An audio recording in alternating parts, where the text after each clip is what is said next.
Yes. Under that program in the association, we conduct all kinds of activities.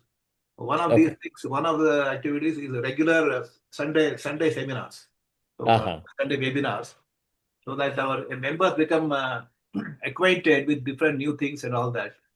Some kind of a continuing education program. So we have been successful in that. We have conducted more than 70 so far. Oh, wow. Yeah. That's a lot. Yeah.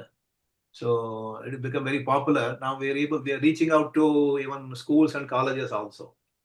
That's So, wonderful. Yeah. It's very good opportunity for me as well.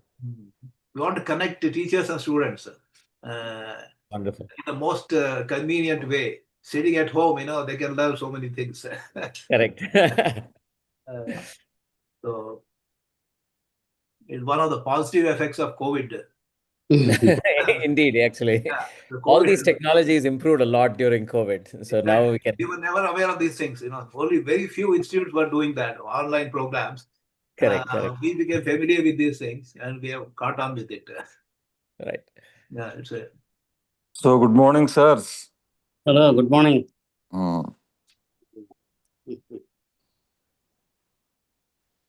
So you are living in Seattle, Washington, is it? Seattle. Yes, I'm in Seattle, Washington. Seattle. That's right. Yes. I was there in US for 8 years. I did my doctoral studies in US long time ago. I see. Where were you? In which place? I was in Texas, Austin, UT Austin. Okay. I'm getting a lot of these notifications to admit people. If there's a co-host, please admit. Yeah. You don't worry about it. We can do it. Sir, admit madam, sir, ಅವ್ರಿಗೆ. Because I made one of the hosts, co-host. Co-host, ನೀವು ಮಾಡ್ಬೋದು. I can do it, no problem. ನಾನು ಮಾಡ್ಬೋದು. So otherwise they can keep it open so that they can always join. But YouTube ನಲ್ಲಿ ಬರ್ತಾ ಇಲ್ಲ sir ಅದು. ಬರುತ್ತೆ ಅಂತ ಹೇಳಿದಲ್ಲ ಈಗ. ಇಲ್ಲ, ನಾನು ಈಗ ಮಾಡ್ತಾ ಇದ್ದೀನಿ, ಅದರಲ್ಲಿ ಬರ್ತಾ ಅದು ಕನೆಕ್ಟ್ ಆಗಬೇಕು, ಇನ್ನೂ ಕನೆಕ್ಟ್ ಆಗಿಲ್ಲ. They have to connect this. ಇದು this. ಅವ್ರಿಗೆ ಹೇಳಿ ಸರ್ ಯೂಟ್ಯೂಬ್ ನಲ್ಲಿ, ಯಾಕಂದ್ರೆ ಯೂಟ್ಯೂಬ್ ಬಹಳ ಜನ ಅವರೇ ರೆಡಿ ಆಗಿದ್ದಾರೆ. ಅವರೇ ರೆಡಿ ಆಗಿದ್ದಾರೆ ನೋಡಿ. ಯಾಕಂದ್ರೆ ಟೈಮ್ ರಾಘವೇಂದ್ರ ಅವ್ರ ಕಾಲೇಜಲ್ಲೇ ತೋರಿಸ್ತಾ ಇದ್ದಾರೆ. ಅದೇ ಮತ್ತೆ ಹಂಗಾಗಿದೆ ನೋಡಿ. ಇವರು ಎಲ್ಲ ಜಾಯಿನ್ ಆಗಿದ್ದಾರೆ. ನಮ್ಮ ಯಾರು ಗುಲ್ಬರ್ಗ ಯೂನಿವರ್ಸಿಟಿ ಕಾಣುತ್ತೆ, UK. ಹೌದು ಸರ್, ಹೌದು. ಬಂದಿದ್ದಾರೆ. ಅಲ್ಲ, ನಮ್ಮ ಕಾಲೇಜಿನ ಇವರೆಲ್ಲ ಕೆಲವರೆಲ್ಲ ಕಾಲೇಜಿನವರು ಬಂದಿದ್ದಾರೆ ಸರ್. ಕೆಲವು ತೋರಿಸ್ತಾ ಇದ್ದಾರೆ. ಇಲ್ಲಿ ಯಾವ್ದೋ ಕಾಲೇಜ್ ಹಾಕ್ಯಾರ. ಇವರು ರಾಘವೇಂದ್ರ ಹೇಳದಲ್ಲ, ನಮ್ಮ ಕಾಲೇಜಲ್ಲೇ ಲೈವ್ ಸ್ಟ್ರೀಮಿಂಗ್ ಮಾಡ್ತಾ ಇದೀವಿ. ಹೌದು sir, YouTube live streaming for students ಅಂತ ಹೇಳಿದ್ರು. ಹೀಗೆ ಬರುತ್ತದು. ಅದ್ಯಾಕೆ ಹಂಗಾಗಿದೆ ಗೊತ್ತಿಲ್ಲ. ಬಟ್ 10:30 AM ಅಂತ ತೋರಿಸ್ತಾ ಇದೆಯಲ್ವಾ? ಅದು ನಮ್ ಯೂಟ್ಯೂಬ್ ಹಾಕಿದೀನಿ ಸರ್, ನಮ್ ಯೂಟ್ಯೂಬ್ ಲೈವ್. ಬಟ್ ಅಲ್ಲಿ ಯಾರೋ ಮಾಡೋರು 10 PM ಅಂತ ಹಾಕ್ಬಿಟ್ಟಿದ್ದಾರೆ. ಅದಕ್ಕೆ ಮತ್ತೆ ಅದ್ ಹೆಂಗ ಅಂತ ಈಗ ಅದು ಮತ್ತೆ ಅದು 10:30 ಅದು 12 Zoom ಲಿಂಕ್ ಜಾಯಿನ್ ಆಗ್ಲಿ.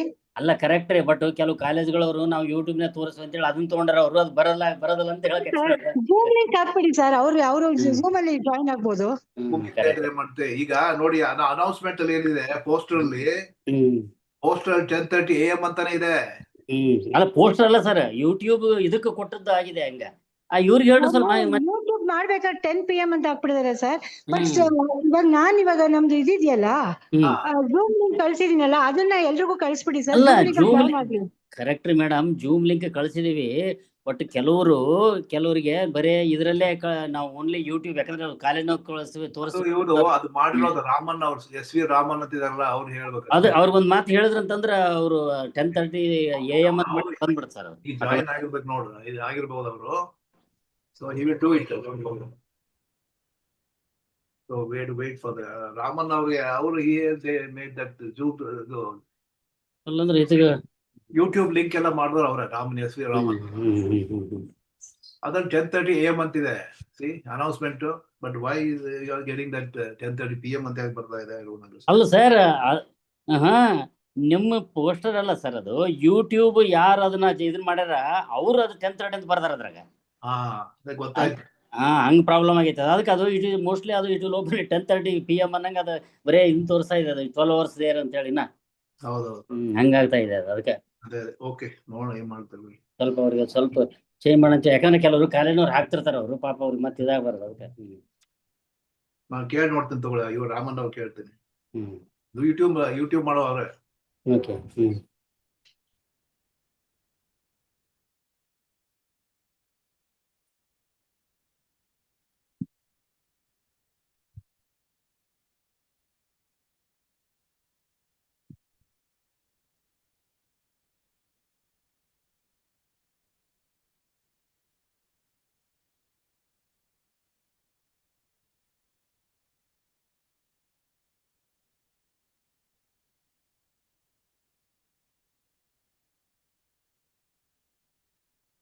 ನಾಗರಾಜ್ ಬಂದಾರನ್ ಸರ್? ಇನ್ನೂ ಇಲ್ಲ. ಬಂದಿಲ್ಲ.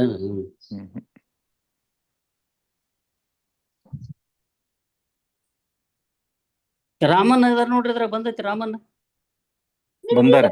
Yes, sir. Good morning, sir. I'm here, sir. I'm here. Sir ಅದು ಯೂಟ್ಯೂಬ್ ನಲ್ಲಿ 10:30 PM ಆಗಿದೆ ನೋಡ್ರಿ ಸರ್. ಅದು 10:30 PM ಆಯ್ತಾ? ಹೌದು, ಇನ್ನ it is opening after 12 hours ಅಂತ ಬರ್ತಾ ಇದೆ ಅದು. ಓ, ಒಂದು ನಿಮಿಷ ಸರ್, ಚೇಂಜ್ ಮಾಡ್ಬಿಡ್ತೀನಿ ಈಗಲೇ. ಮಾಡಿ ಸರ್.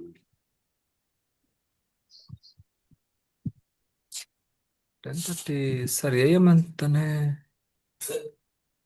ಇಲ್ಲ, ನಾನು ಅದು ಯೂಟ್ಯೂಬ್ ನೋಡಿದೆ, ಅದ್ರಲ್ಲಿ ಇನ್ನೂ 12 hours ಅಂತ ಬರ್ತಾ ಇದೆ. ನಾನು ಓಕೆ. ನಮ್ಮ I'll ಫ್ರೆಂಡ್ change ಒಬ್ರು it, sir. ಹೇಳಿದ್ರು, ಬರ್ತಾ ಇಲ್ಲ ಇನ್ನೂ 12 hours ಐತೆ ಅಂತ ನೀನ್ ಹೇಳ್ತಾ ಇದೀಯ ಅಂತಂದ್ರೆ ನಾನು ಅದಕ್ಕೆ ಮತ್ತೆ ನೋಡಿದೆ. Oh, thank you, sir. Thank you. Oh. I not ಕೆನೇದ್ checked. ಹೇಳ್ರಿ ಸರ್. ಇವ್ರು ಬಂದಾರ ನೋಡಪ್ಪ. ಗೊತ್ತಾಯ್ತು. ಹೇಳು ಒಂದ್ ಸ್ವಲ್ಪ ವೆಲ್ಕಮ್ ಮಾಡು. ಅಲ್ಲ, ಅದು ಇವ್ರು ಅದಕ್ಕೆ ನಾಗರಾಜ್ ಹೇಳ್ಬೇಕು. ಅಲ್ಲಲ್ಲ, ನೀನು ಈಗ ಹೇಳ್ಬಿಡು ಒಂದ್ ಮಾತು. ಸರ್ ಒಂದು ನಿಮಿಷ ಸರ್, ಅದು ಲೈವ್ ಸೆಟ್ ಮಾಡಿದ್ಮೇಲೆ ಸ್ಟಾರ್ಟ್ ಮಾಡೋಣ. ಆಗ್ಲಿ ಮಾಡ್ರಿ ಸ್ವಲ್ಪ. ಅದು 1 minute ವರ್ಕ್ ಅದು. Hello Alia sir. Hello Alia sir. Yeah, I'm here. Yes, I'm very much here. Yeah, thank you, sir. Thank you. So please start it. Yeah. It is going to. What happened in YouTube? It has become 10:30 PM. That's why it's changing. Just. I changed it, sir. Now I changed it, sir. Yeah. Changed it? Yes, sir. Change it, sir. Just refresh it, sir. Okay. Right.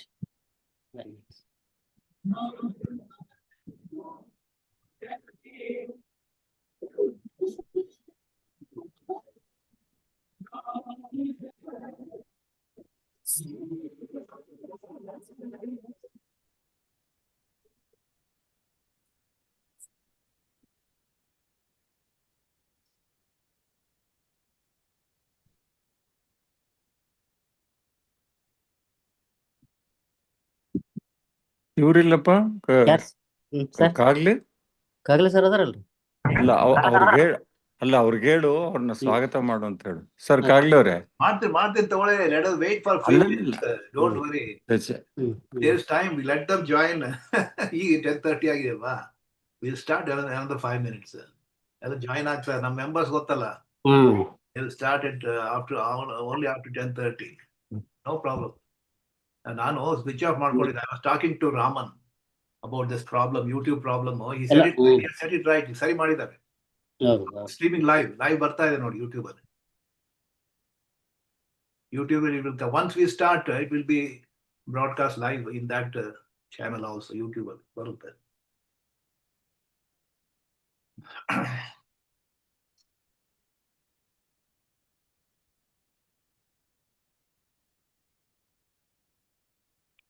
Join ಆಗಲಿ ಇನ್ನೊಂದು 5 minutes, 2 or 3 minutes. ಇವರು ನಾಗರಾಜ್ ಅವ್ರು ಬಂದಿಲ್ಲ, secretary. Nagaraj ಅವ್ರು ಕಾಣಿಸ್ತಾ ಇಲ್ಲ. ನಾಗರಾಜ್, ಬಸವರಾಜು, ನಟರಾಜ್, ಶ್ರೀಕಂಠ ಅವರು, ಇವರು. ಆಮೇಲೆ ಯಾರು ಮೆಂಬರ್ಸ್? ನಿಮ್ಮ Somashekar. Good morning, Professor. I'm here. ಎಲ್ಲಿ ನೀವು? ಎಲ್ಲಪ್ಪ ನೀವು? ಎಲ್ಲಿ ಹೋಗ್ತೀರಿ? ಮಂಡ್ಯಾಗ ಹೋಗಿ ಕುತ್ಕೊಂಡ್ಬಿಡ್ತೀರಿ ಯಾವಾಗಲೂ. ಇಲ್ಲ, I'm here. ಇವಾಗ ಒನ್ ಆಫ್ EC ಮೆಂಬರ್ಸ್ ಅಲ್ಲೂ ಬರ್ಬೇಕಲ್ವಾ? ಬಂದ್ಬಿಟ್ಟು participate ಮಾಡ್ಬೇಕಲ್ವಾ? Yeah. Now it is streaming live on YouTube also. YouTube ಅಲ್ಲಿ ಬರುತ್ತೆ, ನೋಡ್ಬೋದು. Good morning Basavaraj. Good morning, sir. Good morning.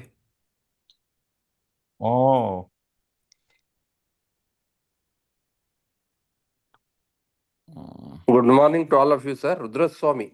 Good morning, Professor Rudra Swami. Yes, sir. We'll start in a few minutes, 2 minutes, sir. Sir start ಮಾಡೋಣ sir. ಅವ್ರು ಶ್ರೀಧರ್ ಅವ್ರಿಗೆ late ಆಗ್ತದೆ. Okay start ಮಾಡೋಣ. ಅದೇ ನೋಡ್ರಿ ಇವ್ರು ಮತ್ತೆ ನಾಗರಾಜ್ ಅವ್ರು ಬಂದ್ರ ಇಲ್ರಿ? ಬರ್ತಾರೆ, he'll join anyway. We'll start. ಇಲ್ಲ, don't worry about me. I'm totally fine. ನಮ್ಗೆ ಟೈಮ್ ಇದೆ. So please take care of your stuff. Yeah, ನಂಗೆ ಟೈಮ್ ಇದೆ. Our members, they are some kind of stragglers. Yes. Please, we can wait. I'm not in a hurry. So. Okay. I think we'll start now. 10:35, 34. ಏನಂತೆ Somashekar, start ಮಾಡುವ? ಅಲ್ಲ, ಇವ್ರು ನಾಗರಾಜ ಬಂದಿಲ್ಲ ಯಾಕಂತ ಗೊತ್ತಾಗಲಿಲ್ಲ. ಬರ್ತಾ ಶ್ರೀಕಂಠ, ನಾಗರಾಜ್, ಆಮೇಲೆ ಇವರು ಶಿವಲಿಂಗ ಸ್ವಾಮಿ, ಮಲ್ಲೇಶ್ ಎಲ್ಲ ರೆಗ್ಯುಲರ್ ಪಾರ್ಟಿಸಿಪೆಂಟ್ಸ್ ಬಂದಿಲ್ಲ. Okay, we'll start. Let them join ಅಷ್ಟೇ ಅಲ್ವಾ? Okay. Good morning and welcome to all of you to this special webinar. I would like to welcome all the KPA members, other invitees, and students to this special webinar. I would like to welcome Dr. Sridhar Iyer from USA, who is the Director of Engineering at Meta AI, who has taken the trouble of joining, presenting this topic in spite of the big difference in time zones. So we would like to welcome him and thank him for accepting the invitation. I would also like to thank the distinguished participants to this particular webinar, like the president of IIPT. I see that he has also joined the meeting. So I would like to welcome all the distinguished participants from different parts of India. As you know, we have been holding these webinars since October 2023, almost every Sunday, with the intention of educating our members and students about various topics that may not be familiar to them, okay, in their regular courses and regular studies. It's a kind of a continuing education program for all of us. We have been helped in this endeavor by faculty members from colleges, universities, and research institutes from all over India on various topics. Our goal is regular studies. Our goal is education program for all of us. We have been helped in this endeavor by faculty members in colleges, universities, and research institutes all over India. Raman, please take care of the problem here. Raman, please take care. Sir, can you give me the host? Host, I am the host. Can you give me co-host, sir? Co-host is Sridhar. Okay, just please wait. I can't do that. Please, I will ask Sudha to do it. So we have been helped in this endeavor by so many people. Our goal is really to arrange one talk at least by 1 year by each member of KPA. That's our goal. And we wish to connect as many physics faculty members and students as possible in Karnataka and even from outside the state. So these are our objectives, and we have been doing this for the past 1.5 years, and we have been successful. And today we have a very distinguished speaker from USA, who is the Director of Engineering from Meta. He is going to present a talk about artificial intelligence and its applications. So before I request him to speak, I would request our member, Dr. Kenneth, to introduce the speaker briefly. Over to Kenneth. Hello, Sridhar, please. Sridhar is on. Yeah, please introduce. Yes, I'm here. Right. ಎಲ್ಲರಿಗೂ ನಮಸ್ಕಾರಗಳು. So colleges please ನೀವು mute ಮಾಡಬೇಕು. ಕಾಲೇಜ್ನವ್ರಿಗೆಲ್ಲ ಕೊಡಬಾರ್ದು. ಕಾಲೇಜ್ನವ್ರಲ್ಲ, ಇರ್ಲಿ ಬಿಡ್ರಿ, ತೋರಿಸ್ಲಿ. But please you mute that. ಬಹಳ ಗಲಾಟೆ ಆಗ್ತಾ ಇದೆ, ಮ್ಯೂಟ್ ಮಾಡ್ರಿ ನಿಮ್ಮ ಇದನ್ನ. ಯಾರು ಮಾತಾಡ್ತಾ ಇರೋ ಎಲ್ಲ ಮ್ಯೂಟ್ ಮಾಡ್ಕೋಬೇಕು. ಈಗ ವೆಬಿನಾರ್ ಸ್ಟಾರ್ಟ್ ಆಗ್ಬಿಟ್ಟಿದೆ. Don't talk now please. Okay. So good morning to all who have joined this webinar, and good evening to our distinguished guest speaker, Mr. Sridhar Iyer, who is speaking to us from Seattle, USA. It's my proud privilege to introduce our distinguished guest, Mr. Sridhar Iyer, because he is from Karnataka and from my city, Raichur. He is the son of my teacher and later my colleague, Professor R. Krishnamurthy. Born in 1979, after his primary education in Raichur, Mr. Sridhar joined Chinese School, Bijapur, where he completed his school and intermediate education. And I think the Chinese school education taught him discipline, dedication, sincerity, and hard work to achieve goals. After intermediate, he joined NIT, Motilal Nehru National Institute of Technology, NIT Allahabad, now Prayagraj, and completed his BTech degree in flying colors. Due to his brilliant academics, he was offered MSc with a scholarship at the A&M University, Texas, where he completed his master's. And after master's, he joined Microsoft and worked for more than 20 years in different capacities and contributed in the development of the software Windows and also the Bing search engine technologies. Next, he worked as a head of revenue platforms at Twitter, overseeing engineering for their revenue products. Okay. And next, in 2018, he joined Facebook, now Meta, as the director of engineering, leading the communities team and developing products to foster online communities. As the director of engineering, he worked for Instagram Reels team, where he focused on enhancing short film video experience.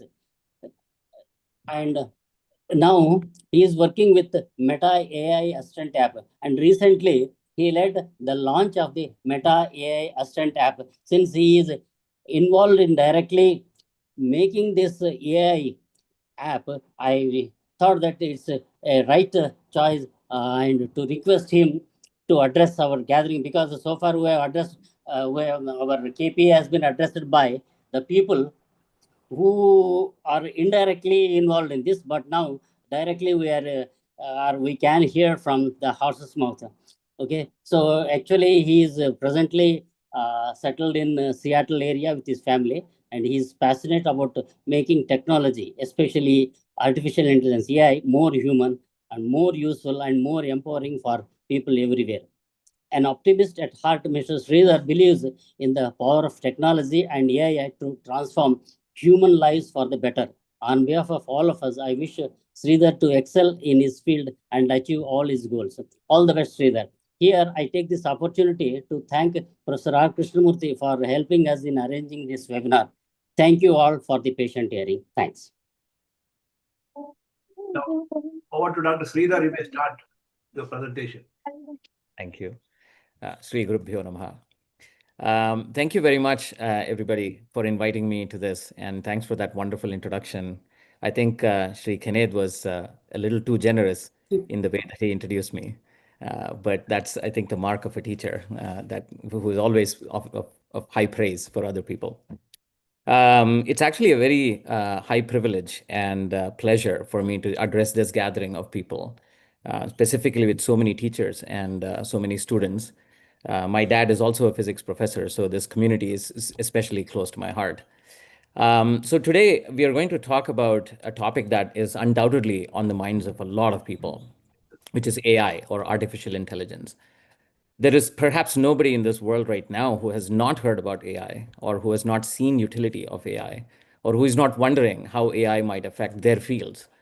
And so, it was a very good opportunity, as well as something of my passion, to come talk to all of you about what AI is, how do we understand how this thing works, and like, what should we know? How do we use this in teaching? How do we use this in research? And if I'm a student, how do I use AI?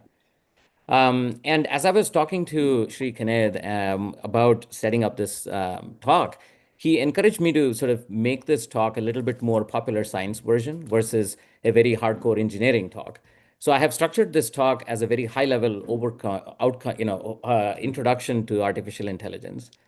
So I'm hoping that at the end of this talk, all of you will understand broadly what AI is, and also sort of understand all the steps that it takes to build AI. This will not go into the details of building, but I'm very happy to add those details if there are any questions after the talk is done. And we will also structure some demos in this thing, though I'll actually be able to show you how things work. So hopefully that's also interesting for people to see. So without much ado, let's start the discussion. I'll just go through a quick outline of what I'm going to talk about.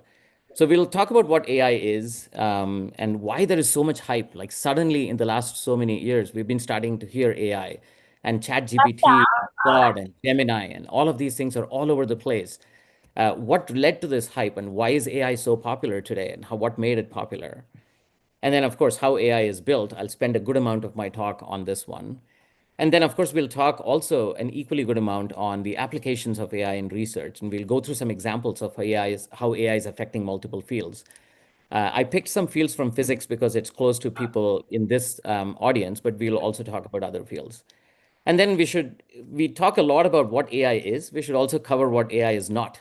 And like, what are the limitations and pitfalls of AI? Where should I be careful about using AI? And then, of course, we'll do some Q&A.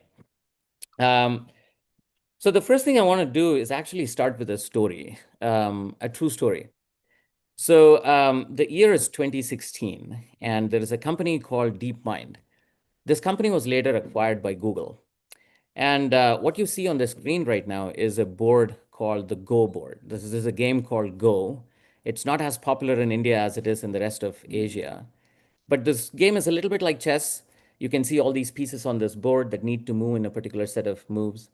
And it's a very complex game. It takes a lot of intelligence, a lot of intuition, a lot of pattern matching and skill to play. Some people say that it's actually much more complicated than chess.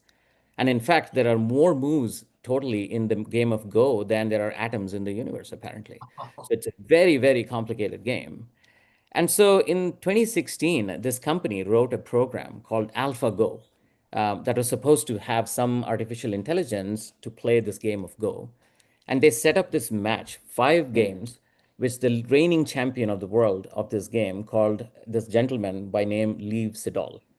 Lee Sedol was a Korean, and this game, I think, was held in Korea. And a lot of people were very excited about seeing these 5 games. There were, big TVs that were set up in the town square so that people can watch this game from wherever they are. The game was being live streamed and on television and everything like that. And people obviously did not believe that the computer can defeat a human in this game because of what I just said. This game takes so much of intelligence and so much practice and skill to master all the different facets of this game. And then game 1 started, and suddenly this program started making really aggressive moves. And Mr. Lee Sedol, who was the reigning champion, the world champion, was taken aback. And he was surprised by the moves that this program made. And he kind of lost his balance a little bit. And he lost the first game. And that sent shockwaves to people. And they were like, wow, this computer program is actually defeating the world champion. That's amazing.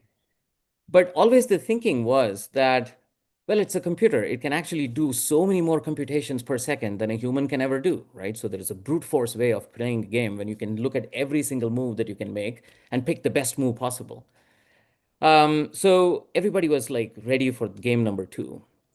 And suddenly the game number 2 started. And after a bunch of moves, there was one move, I think it was move 37. I picked this screenshot from a YouTube video that shows this particular game. And that move, number 37, was something that surprised everybody. Like, you know how when there is chess championships that Gukesh or Vishwanathan Anand or some of these people play, there is commentary that's going on from other experts. So there is also commentary that's going on when this game was being played. And all of the experts looked at this move and they said, well, this is not a great move at all. Why would the computer play this move? This move should not be done. And nobody believed it. Even Mr. Lee Sedol, when he looked at that game, that move, he was surprised and like shocked that like this move does not seem to be, something that I would do at all.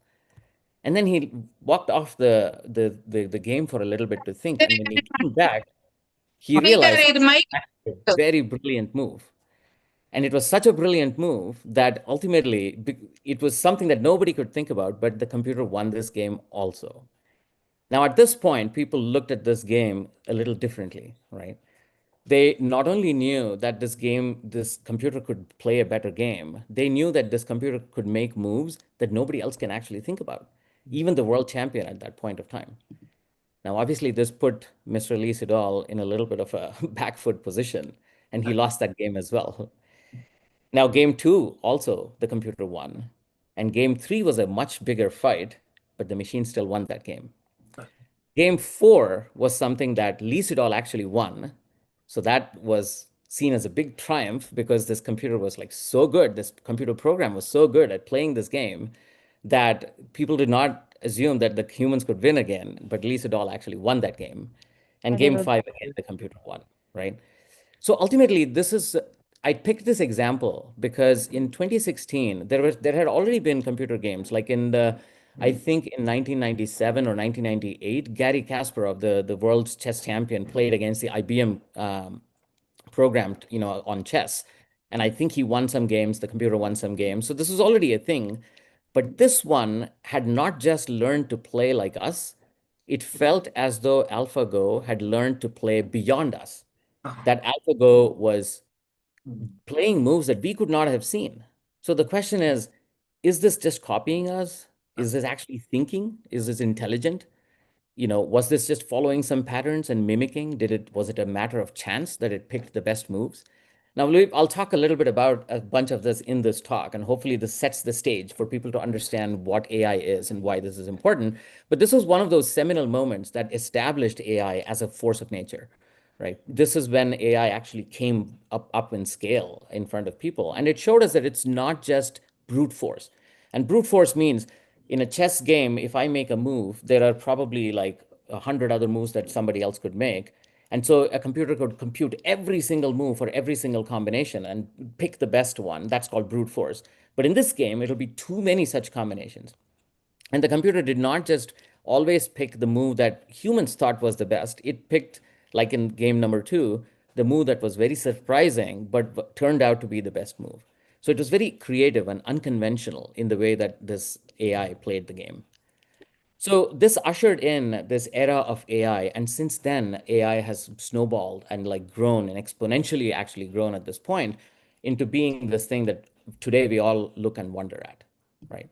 So the question is like, what is artificial intelligence? And this is not a textbook definition of it, but I thought I'd just give you like in plain, simple words. It's just a name that we've given to a program or a software that can actually perform tasks that we typically tend to associate with human intelligence. If we see something happening with the program and then we see, wow, that was actually very interesting. How did it come up with that? Like, I would have not thought about it. Then that's kind of what we call AI. And then I have a question, actually. Maybe people can hold their hands up. How many of you have used AI today? I know it's 10:30. You've all been awake for a few hours this morning.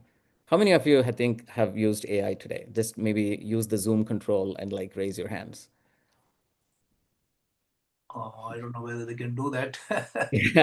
Well, I see a few people like Dr. Aluwalia raising his hand. But anyway, I would actually posit that literally everybody probably used AI today. If you have unlocked your phone with a Face ID, you've used AI. If Netflix has recommended a movie or a program, you've used AI. If you used Google search and it auto-completed a search query, you've used AI. And if you've used Instagram or Facebook in any way or form, you've used AI. So AI is very pervasive, even if you don't actually see it. You don't have to use ChatGPT to use AI. It actually is working behind the scenes to give you what you need. So that is literally that pervasive. But the question is like, why is there this boom today? Like, what led to this thing where everybody is now talking about AI and why is this all over the place? And I think there's a few things that led to this boom at this point. Number one is the amount of data that we have ready to train. There's a preponderance of data. There's an infinite amount of data on the internet that over the last decade or two, humans have figured out how to leverage all that data. How can I crawl and use all of this petabytes and petabytes of information, trillions of web pages? So that's big data is one big reason. The second thing is availability of new hardware that can do a lot of computations per second.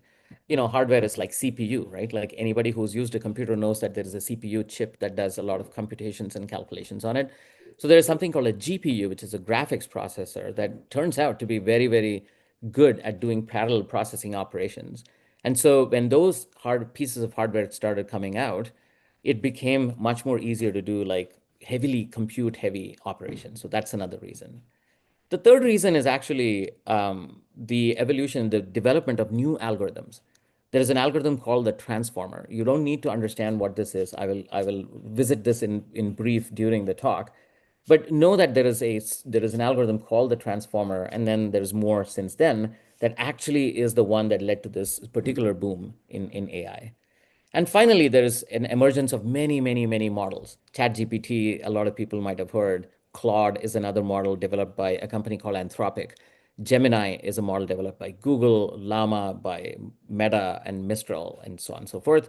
And some of these are open source. And open source means you can take this model that Meta develops called Llama, and you can use it for yourself, and you can train on that. So this democratizes the technology, and it puts this technology in the hands of everybody. And so when you do that, the technology grows exponentially. And so essentially, it's just more compute, more data, and better math, honestly, is what led to this boom in AI. And when we talk about AI, one of the things that we always talk about is this thing called LLM, or large language models. So ChatGPT or GPT that you use is actually called an LLM, or a large language model. This large language model actually understands language. It understands concepts and context behind language. It understands how to reason and how to code and do all of these other things. And this is also another term that you'll use very, very often and hear very often in the AI world. And that's also led to is one of those big breakthroughs.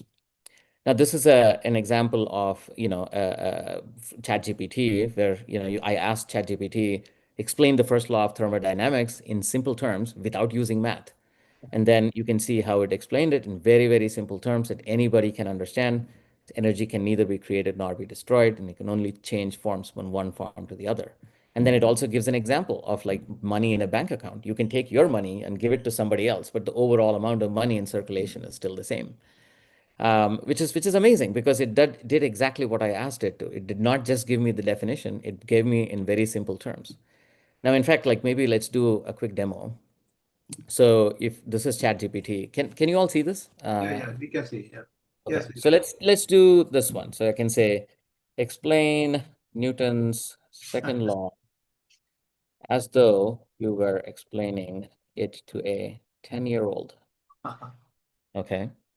So let's see. So it should really simplify it. It says it makes up a superhero story. It talks about how the ball goes and it has some momentum. Then it says, what is the law? It actually gives you the F equals m times a equation, and it gives a real-time example. Let's not go through this because it's for the sake of time, but you can see how it actually did exactly what I want. In fact, let's go one step further and see something really interesting. I can say, well, explain this to me through a small poem. So I asked it to write a poem and explain Newton's second law to me. And lo and behold, you have a poem there that says, if you push a thing, it starts to go. The harder you push, the faster it'll show. But if it's big, like a buffalo's bum, it won't move fast. It'll feel like a ton, and so on and so forth. It's fascinating. It's really, really fascinating how, a computer program can actually come up and do something like this. It made up this poem in like a fraction of a second. So then it becomes important for us to talk about the magic of LLMs. Like, what is an LLM? What is this thing that trying to do, and what powers this thing behind it, right? And the magic of LLM is actually that ultimately this is the gist of it. They are just next word predictors. If you give them a sequence of words, it predicts the next word. It is just very good at predicting this. That's the only thing. So ultimately, when you all go and like think back to this talk and see what was this LLM, this is it. This is at the core of what an LLM is. It's the next word prediction. Now, using this next word prediction, we can do a host of interesting things, but ultimately this is it. It's as simple as that. Now, you can all do this quick exercise in your minds. Energy can neither be created nor be destroyed, right? Everybody can know that. Jaisi karni, vaisi bharni, right? If you know how to read Hindi. And for those who know Kannada, we all know kaya kave kailasa, like Basavanna said. So if you give these sentences to an LLM, it will be able to predict what that next word is. But the more interesting thing about LLM is also that they are very good at capturing context. Because when you think about words in sentences, they mean a lot of things. So if you take these three sentences here and the word light in these sentences, they mean so many different things. In the first sentence, the bag was light indicates the weight of the bag. It was not heavy, it was light. In the second sentence, if you say, open the curtains and let some light come in, you're talking about illumination. You're talking about the light coming into the room. And then if you say, please light the lamp, this is a verb where you're asking somebody to strike a match and like go and light a lamp. The same word occurring in multiple different sentences have different meanings. And as humans, we have no trouble understanding this whatsoever. You know, in Hindi, if you say, kal main aunga, then you know you're talking about tomorrow. But if you say kal main aaya tha, then you know that you're talking about yesterday in the same word kal. But that's because we learn as children and then we have human intelligence and brains and we have no trouble understanding this. But the question is, how do you make a computer understand this? LLMs are very, very good at understanding this context. So as we talk about LLM and AI, one of the other terms that I think people hear a lot is ML or machine learning. I'm sure that a lot of people have heard this term too, or ML model or machine learning model. And what is machine learning? And machine learning is essentially one of the tools that is used for AI. It is the core tool that is used to train AI, right? And what does machine learning do? Machine learning approximates functions from data. Now, I'm getting slightly, very, very slightly technical here, but essentially, let's say you have a function f of x that maps x into a space y. Then in physics, you would derive a function like this based on first principles. So for example, if I came and told you, I see all these things that look like straight lines, can somebody come figure out what an equation of a straight line is? Now we know the equation of a straight line is y equals mx plus c. And the way that a physicist or a mathematician would go and define this and construct this is they would take the first principles. They say, okay, if there is a line, it intersects the x and y axis in a particular set of places. There is an intercept on the y-axis. Let's call it c because it's a constant and every line has a slope. And so they would go about reasoning it in that way, and they would arrive at this equation called y equals mx plus c. All they need is a set of descriptions of what you are trying to model. And once you have that description, they can use that first principles and their own intelligence and thinking in coming up with this equation. But machine learning works the other way around. For machine learning, if I give it a whole bunch of points, x, y coordinates, x1, y1, x2, y2, x3, y3, x4, y4, and if I give a million coordinates for that, it works backwards from that data and it guesses what could be the equation of the line that you want me to do with all these points. So essentially, while physics would be theory first, that you look at a hypothesis, you build a theory, and then you build equations from that theory, machine learning is data first. Machine learning looks at a whole bunch of data and tries to figure out what the function might be. So essentially, again, as we talked about just a couple of slides ago, AI is about prediction. AI is actually predicting what's the next word, what's the next thing. And it does this based on all of the training that it has been given with a lot of data. And like one of the key tools that we use called machine learning, indeed actually is used for prediction, but it also is used for learning, but it learns from the data and comes to the equation and not the other way around. So that's the main key message in this slide that I want people to take away, which is learning patterns from examples. That's what machine learning helps you do. Now, I think that it's time that now, with all this background, we should talk a little bit about how is AI built, actually, and what are the steps in building an AI. Again, as I said in the beginning of this lecture, I structured this in a very, very high level. So if some of you feel the lack of depth here, please contact me, and I'm happy to sort of have another session maybe to go into depth. But for now, let me stay a little bit of a high level. So there are two stages mainly in training AI. One is called pre-training and the other one is called post-training, right? The analogy I want to give you is that of a student who becomes a doctor, right? So we take a student in elementary school, we teach them all kinds of things. We teach them math, we teach them physics and chemistry and everything like that, English, all the languages.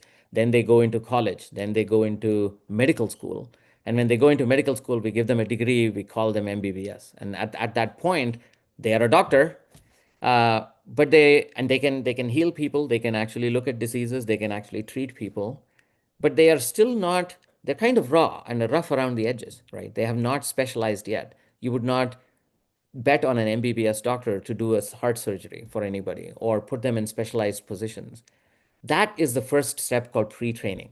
So if you think about this first step called pre-training, it creates a model, an AI, that is actually a raw AI model that can actually perform these predictions, that can actually give you good answers, but it may not be very well suited for specific needs. Remember the question that I asked? My question was, explain the first law of thermodynamics in simple terms, or explain Newton's second law as though you're explaining it to a 10-year-old.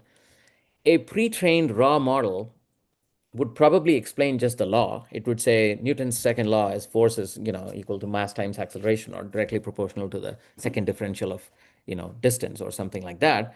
But it may not be able to explain it exactly like how I asked it. Then there is a next step called post-training or fine-tuning. This is kind of doing an MD or an MBB or an MS, for this analogy that we took of this medical student. So we take this medical student who has a lot of knowledge, and we then have them do a specialization. And they use that knowledge and they specialize in specific things. And after that, they're able to perform like the things that you would want them to, like a surgery or a surgery on children or so on and so forth. So those are the two big steps. And I'm going to dig into a little bit more just so that like I give you a little bit more depth. And I told you this is all about data and sentences and like words, right? But how does the computer understand words? The humans, as we understand words and we understand meaning, but the only thing computers can understand is numbers and in binary form. So the first step of pre-training is tokenization. It's what we call tokenization. So imagine there is a sentence called "the cat sat on a mat," right? We take every word. In this case, let's just, for simplicity, assume that every token is the same as every word. Sometimes we may split a word into multiple tokens. So for example, if the word is singing, we may split it into sing and ing, the thing that indicates a verb in some tense. So for now, let's just say that it just splits it into these tokens. And what we do is we take these tokens and somehow associate it with a set of numbers. So the word cat got associated with a set of numbers. We call this a vector of numbers. The word sat gets associated with a set of numbers. How this set association happens is something that I'll briefly touch upon. But for now, just work with me. Just imagine that this happens. So we give the computer these representations. We say, here's the sentence, and for each part of the sentence, this is the vector of numbers that you need to understand. Now, suddenly, once you give numbers to these things and that representation, you're now able to cluster together and assign meaning to it. So now you will observe that like once we have these representations called embedding vectors, just for the sake of argument, just understand these as just these numbers. You will see that like where these numbers will lay in n-dimensional space will actually cluster together for similar words. So a word like cat and kitten would appear in one part clustered together, whereas a word cat and a word car would be farther away. So which means that cat and kitten are somehow similar in meaning, and the word cat and car, even though alphabetically they are closer in a dictionary, these things may be closer to each other, in this embedding space, they are much farther from each other. So this is how we teach the computer that like these words are related to each other and these other words are not related to each other. We do this for millions and millions of words. Every single word that is part of your vocabulary goes through this thing, right? How many can be there for each vector? How many numbers can be there for each vector? That's a very interesting question. So the total number of numbers here is called the dimensionality of this vector. And it can be as much as little as 256, or as much as 13,000, right? And how do we pick which number we should be at really depends upon how big of a model you're trying to build. Some of these models these recent models have billions of parameters. Each of these numbers you can assume is called a parameter. And so imagine if each word has 13,000 numbers, depicting that number, and then there are thousands of words, then just the number of numbers are in the millions. And then there are other parameters that together form billions. And so, for example, Llama, the latest Llama model has 405 billion parameters, with billion is 10 to the 10 raised to 9. So it can be a very, very, very, very long list. And every number actually somehow associates a quality of this word, right? Now, these numbers are not human parsable. So if I give you an actual number, you will not be able to look at this and say, oh, what is this 0.22? Does this refer to an animal? Maybe, it may be not. It is actually not designed for human readability. It is designed for computer readability or the association in computers. So essentially, right, we can, once you associate these numbers, we can do very interesting things like this. And this is a very classic example, which is why I picked this one. So you can say that a vector of a king, which is the set of numbers denoted by a king, subtract the vector of a man from a vector of a king, and add the vector of a woman, and what you result, it will be the vector or the set of numbers that approximates the number that the word queen has, right? So if you think about it, the subtraction of these two vectors, vector of king versus vector of a man, somehow may represent the aspect of royalty, right? A king with the gender taken out is just some royal thing, right? So it could be a royal man or a royal woman. You don't know, but it's like, because it's a king, it's a man, and you take out the vector of a man, it just, what you're left with is just this aspect, this element of royalty. Now, if you add the vector for woman, then you get the vector for queen, because if you add royalty to a woman, you get a queen, essentially. Now, of course, this is not exact math, right? So if you actually look at some examples and look at these numbers, they will not add up exactly, but they'll be very close, actually. And you can do the similar math. So if you can take the vector for a son, the word son, S-O-N, son, maga, and add the vector for woman, you will get the vector for daughter. Or if you add the vector for to grandfather and add woman to it, you might get grandmother, and so on and so forth. So you see how, these words, when they're associated with numbers and represented in this n-dimensional space, you can now start to make meanings out of these things. Now, this is an example of how we build these embeddings and start teaching computers how to understand the semantic meanings of these words. Now, actually, I had like this slide is a little bit dense, actually, but like I wanted to show the different steps here. So if you take the text, she was singing melodiously, then you can tokenize or break up this text into she was singing, like I told you this one before. So we sometimes split this not fully in words, but differently, and melodious and lee, because you can add the suffix lee to other things, like she was singing horribly, like, and the ly, it's indicates adjective.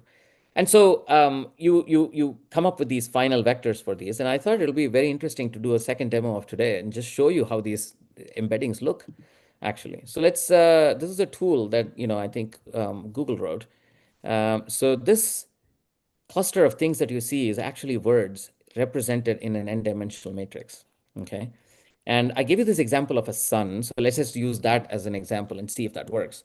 So I go S-O-N, sun. I can choose this word. First of all, see, I don't know if this is big enough for people to read. Let me make it slightly bigger. You see how daughter, father, brother, wife, sons, these are all close to the word son. They have similar vectors, right? Which we can understand just in human terms, because daughter, father, brother, these are like very related to the word son. And let's isolate these points, actually. So you see how all of these things are there. So if I look at this thing, and here there is son, and then I could say something like daughter is in that direction, right? Then I can actually say something like, let me see if there is brother and if there is a word sister somewhere here. Sometimes it's there, sometimes it's not. Well, there's grandfather. I don't know if I can find the word grandmother here. But if we do this math, you can see sort of the words and the direction in which the female of the form of that is present. So if son is here and daughter is in that direction, then you can say that I can take that vector and add it to another vector that represents a male, and most likely you will see you'll see the female form of that word occurring in that space. So you can use this tool actually to sort of, look at what words are close to the other one. So for example, if I say, if the word is zero, then wait, I'll show all data, show zero. Then the other words that come 2, 5, 7, 4, 8, these are all numbers, right? Now, remember that the computer does not know that these are numbers or this is a relationship, or it has no understanding of the actual word. All it does is the representation in numbers, and it automatically arrives at this conclusion of like what words are similar and what words are dissimilar, right? So I hope you're starting to already see how we can start to teach the computer some facets of the meanings of these words. So let's continue this thing. I told you that like there are two steps, pre-training and post-training, right? And so this is basically where all of this language learning happens, right? So what we do is we take this simple example that I told you, the cat sat on a mat. But now imagine that I take a massive data set. I take all the books in the world. I take all the articles I can get on the internet. I take every website that I can get a hold of. I take every piece of code that has been written and published online, and I pass it through this learning machine. And slowly it starts learning to predict the next word given the previous word and some context, right? So in some of the models that we use trillions of tokens, trillion, 10 to the power 12, and we use trillions and trillions of these tokens to train this machine. And there is no human supervision. All we do is we tell this thing, here's the first word. What is the second word? Can you guess that? And if it guesses wrongly, we take the error and then we feed it back and we say, here's your error. It's a little bit like how humans learn things. When we do things, we sometimes get it wrong. And when we get it wrong, we say, oh, I made a mistake. And you see what I could have done to make it right, and you try to correct it. The next time you may again get it wrong, but then you correct it and you correct it and you correct it. And like you do it thousands of times, you're an expert. That's the person who's called an expert in something. So the same way we train AI, it's actually very, very eerily similar. And so, for example, I tried this the other day. I said the energy of a photon is, and by the time I was done, it gave me the equation E equals h times nu, where h is the Planck's constant. And so it is surprising that it actually learned it. But surely this LLM has been trained on some physics book or a set of physics books and articles where this equation is found. So obviously it is able to do this prediction. So by this, it also learns the structure, it learns the grammar, it learns facts, it learns logic and coding patterns, not just facts, but it actually learns grammar for this thing. For example, if I say, this is a book, or if I say this is an book, it knows that an cannot be used here because it's an article, and what follows there should be a vowel. But it doesn't actually understand language. It is just the fact that it has gone through so much data, it knows to associate this correctly, right? So it's a little bit like, I put this comment down below. It's a little bit like if you take a student and give them every book there ever is on thermodynamics and tell them just go read all these books, right? But they have not truly understood anything, but they would still be able to answer a bunch of questions because they've read all of these books. They may not have any true understanding of it, but they have been given all this data. This is exactly what an LLM is after this pre-training stage. It is a raw corpus of information that understands context and is able to answer questions. This gets a little technical, but I'll go very fast over this. This is actually sort of how the learning process works. I told you that this is the input. It goes through a bunch of stuff where there is weights and biases. It does a bunch of matrix multiplications. And at the end of it, it comes with some predicted output. And then we see the output of it and we see the expected output. We compute the error and then we back propagate these results. We put the error back into the system. And then it does this over and over and over millions and billions of times. And it finally ends up with all the correct weights and all the correct biases here. And every one of these numbers is called a parameter. And this is kind of how a neural net is trained. But let me actually talk about this other important concept in training in AI, right? Remember, I told you context is important, right? So let's assume that you have a mystery novel, and in that mystery novel, you say you're talking about two characters, and you say A and B were going here, and B did this, and C came, and D did this, and blah blah blah, and finally you say, this is why everybody knows who the thief was, right? And so if we are humans reading this book, you're keeping all this context in mind. You're saying, okay, what happened to this person? Okay, next this happened, the next this happened, and then this happened, and then this happened. So at the end of the book, if there is a sentence, and that is why we knew that the thief was dash, a human can predict and say what that name is because they have all of this context. They have read this entire book. And so there is this algorithm called the transformer that was written by a gentleman called Vaswani and other people in Google that actually helps these LLMs understand context. So this is a very, very important thing. Without context, it's very important, very difficult to predict anything because you may have many different things you can predict, but based on that context, only a few things are correct predictions. And so this transformer is another thing that you should know as the key element in training an LLM. So what a transformer does is it helps understand context and capture long-range dependencies in the text, which means that at the beginning of a page, you could have talked about something. At the end of the page, you're referring to that concept. And you should still remember this as a chain of thought. And this algorithm called a transformer helps do that. So with all of this, after having done all of this, an LLM has been trained, right? So this is the output of it. So if I now have a word called Jana Gana Mana, and then I give this to the model, and the task is predict the next word from here, then what it actually does is it outputs a prediction, which is a probability distribution, right? It may have a whole bunch of predictions. It says for the word Adhinayaka, it may give a 95% chance the next word is Adhinayaka. The next word, maybe Bharat is one prediction, but it only has a 3% chance of being correct. Namaste could be another word. Dhanyavad, like completely unrelated words. All of these words are in the vocabulary, and everything has a probability distribution. And so we just pick the most highest probability word. So that's how, because of the training that happened in the previous steps that I just explained, if you feed this thing Janagana Mana, it is very likely to pick Adhinayaka. But an LLM that is not trained very well may not actually pick that. It may pick some other word and then it may just get it wrong.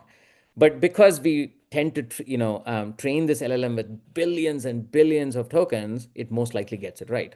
And it feels magical because we are thinking, how the hell did it know what this is? Because I've never taught it the Indian national anthem. Now, think about this being word after word, right? You give 3 words, it predicted the 4th word, Adhinayaka. Then maybe you go Janagana Mada Adhinayaka Jaya He. Then if you look at the prediction list, the word Bharat could have a 99% probability of being predicted, right? So this is how word after word after word after word, and AI actually predicts this entire sentence, and it constructs all these sentences to you that seem logical. Now, after having done this, remember at this point, we have this student who has done their MBBS, and they're a doctor, and they're able to do what we just saw them do, which is do some predictions, right? They get a bunch of things right. They're a doctor, they can treat people, but they're not yet specialized. So then the next step is called post-training in an LLM. So again, let's go back to the 2 steps that I said. One was pre-training, one was post-training. So the pre-training is what we have just talked about so far, and post-training is a model where we teach the LLM specific things. We say, okay, so here's a question, here's the answer. We tell it, this is the question and this is the answer. We see what it predicts and we say, oh, you predicted the wrong thing. Again, we give it the error correction. And then sometimes humans are involved here. Actually, there are human labelers who go in and say, oh, your prediction is wrong, or your tone is wrong, right? Remember, if you ask ChatGPT that I have a lot of stress today from my work, can you give me a few techniques to overcome the stress? ChatGPT would strike a very friendly tone, and it would strike a very comforting tone. How does it know to do that, right? That happens in post-training. So we teach the LLM that, like, if you look at a situation like this, it's a situation of stress, and so you should take a tone like this. You should not take a very bad tone or whatever. We slowly start teaching it tones, and like we teach it like how to be helpful in a particular set of scenarios, etc. And that is post-training. So after pre-training and post-training, you have the final LLM that we use, right? So one last slide on this, and I think like we can move on, which is essentially, this is kind of the question that I asked ChatGPT before. So we said, explain Newton's first law to a 10-year-old. Now, first step is we use this tons of training data. We train this LLM, pre-train this LLM. But after pre-training, it only has a very dry textbook definition of what you're asking it for. It'll say, Newton's first law states that an object at rest stays at rest, an object in motion stays in motion, unless there is an external unbalanced force. But remember, we asked it to say, teach it as though you're telling a 10-year-old. So then, but because of post-training, it now knows that like it needs to strike a friendly tone. It needs to follow these instructions, and it needs to adapt to specific things that we are asking. And sure enough, look at this definition. It says, oh, Newton's first law means that things tend to keep moving and they'll keep doing what they're doing unless somebody comes and does something to it. So this is really adapting it to that 10, the 10-year-old. Excuse me, So how does yes. it recognize the 10-year-old? How does it set the standard for the 10-year-old? That's a very good question. So I don't think it does not actually understand what a 10-year-old is. But during this stage, the post-training stage here, let me go back to this previous slide. During this post-training stage, we said this human feedback. So it has been provided this feedback that like if you are asked something that is age appropriate, then you need to do this way. So, simplify if age is low, right? Is something some human or some labeling data has told it. And so based on thousands of such samples, it knows that, oh, if you're saying 10-year-old, that is a low age. And so I should use terms that look like they are simple terms instead of complicated terms. Okay, so now I think we have talked a lot about how AI is built, right? So I just wanted one full slide to summarize this because I know it's like we've gone through very fast. So just remember three things if at all you want to carry something away from this. Number one is that AI does predictions and LLMs are next word predictors. That's what they are. Number two is that there are two stages to training an AI. One is pre-training, and then the other thing is called post-training. The pre-training stage is building foundational knowledge, right? Go back to my example of like training a student with a whole bunch of books and data, but they don't still fully understand something. They can regurgitate something from these books and they may seem very intelligent, but they don't truly understand many things yet, or they're not specialized to some tasks. And post-training is where you want to specialize them, but you also want to align them with human values. For example, we don't want LLMs to output something that are not savory language or that are hateful or things like that. And we train the LLMs to not do those things. And that happens in post-training.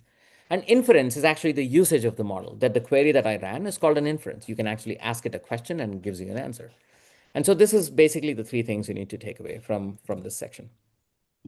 So now let's spend maybe a few minutes on AI in scientific research, right? And AI in learning and education.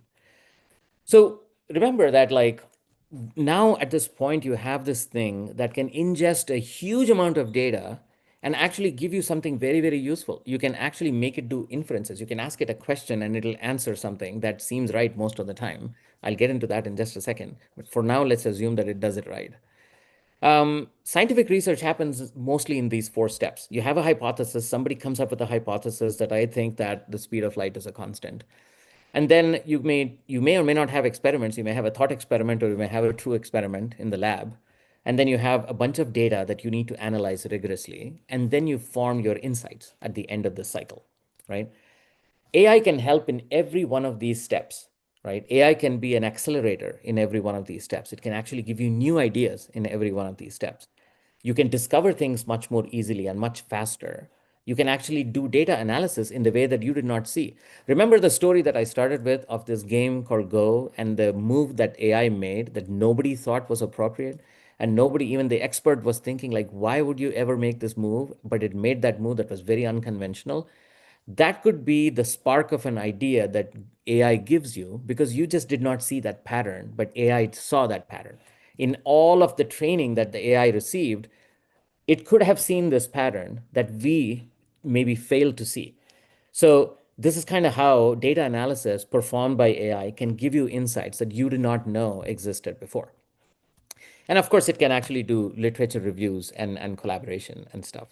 Now, I'm going to give you some examples of how this did it. And I'll also do a demo at the end of it on how a researcher can use AI tools and how students can use AI tools. I'll go to the next slide. So AI in scientific research, this slide is on cosmology, right? So it's very, very interesting example. So in cosmology, we have all these like telescopes, like the James Webb Telescope, the Hubble Telescope, like all of these things that ISRO sends a bunch of probes into space. And there is an enormous amount of data that keeps flowing in, right? So there is no dearth of data at all. But the problem is that this data comes to you and you have to have a lot of training to see a little smudge and say, is this a galaxy? Could this be a spiral galaxy? Is this an elliptical galaxy? Is this an irregular galaxy? Or is this just like some star, right? How do you know that? Like you can know that because you've been trained as a physicist or like as an astronomy person for such a long time. But AI can help you do this, and because it is trained on all this data. And this very interesting example here.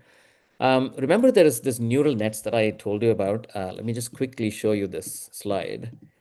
This neural net that I showed you. There is a kind of neural net called a convoluted neural nets, or a CNN, right? It's not the news channel CNN. It just has the same name. And that CNN is actually used to train a neural net to figure out if something that it's looking at is a cat, right? So you can train it to say, these are all images of cats. So if you show it an image of a cat, it'll be able to tell you, yes, this is a cat, right? Or no, this is not a cat, it's a dog, right? So now we took the same technology and used it in cosmology and said, like, is this a galaxy? Right? So it is now trained on a whole bunch of data specifically to go and like research and tell you whether this is a galaxy. Now, the job of this researcher became infinitely simple because now AI can look through all of this data and do this job infinitely better than this human person could. But ultimately, it is not replacing the human person. It's just giving them a lot of insights that you could not otherwise get. The next example is gravitational wave detection. I picked a couple of physics examples. I thought it might resonate with this crowd a little bit more. So one is like, when galaxies collide with each other or stars collide with each other, there is like gravitational waves that, come out. However, because they're so far away, it is like you are trying to hear a whisper in a hurricane, right? Which is impossible to do. It's a very, very data intensive and a skillful task. But then the way that people analyze this is by looking at signatures that represent, these gravitational waves. Again, it's pattern matching. So the AI model, if you train it enough, then it'll be able to recognize these patterns much more easily. And so there are actually like, places that are doing research on this that use AI, to very good effect. Now I'll give you an example from biology.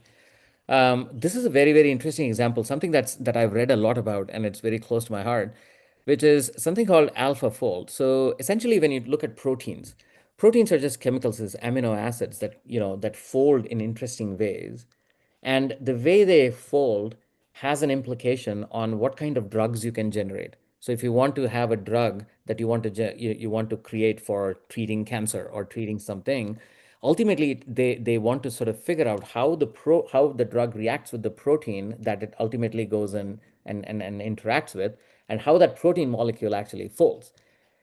And this is a very hard problem. It's called the protein folding problem in biology. It's been around for 50 years.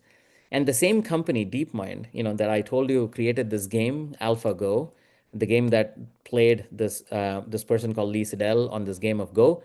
They created this model called AlphaFold to do protein folding analysis. And this AI was able to figure out a whole bunch of protein folding.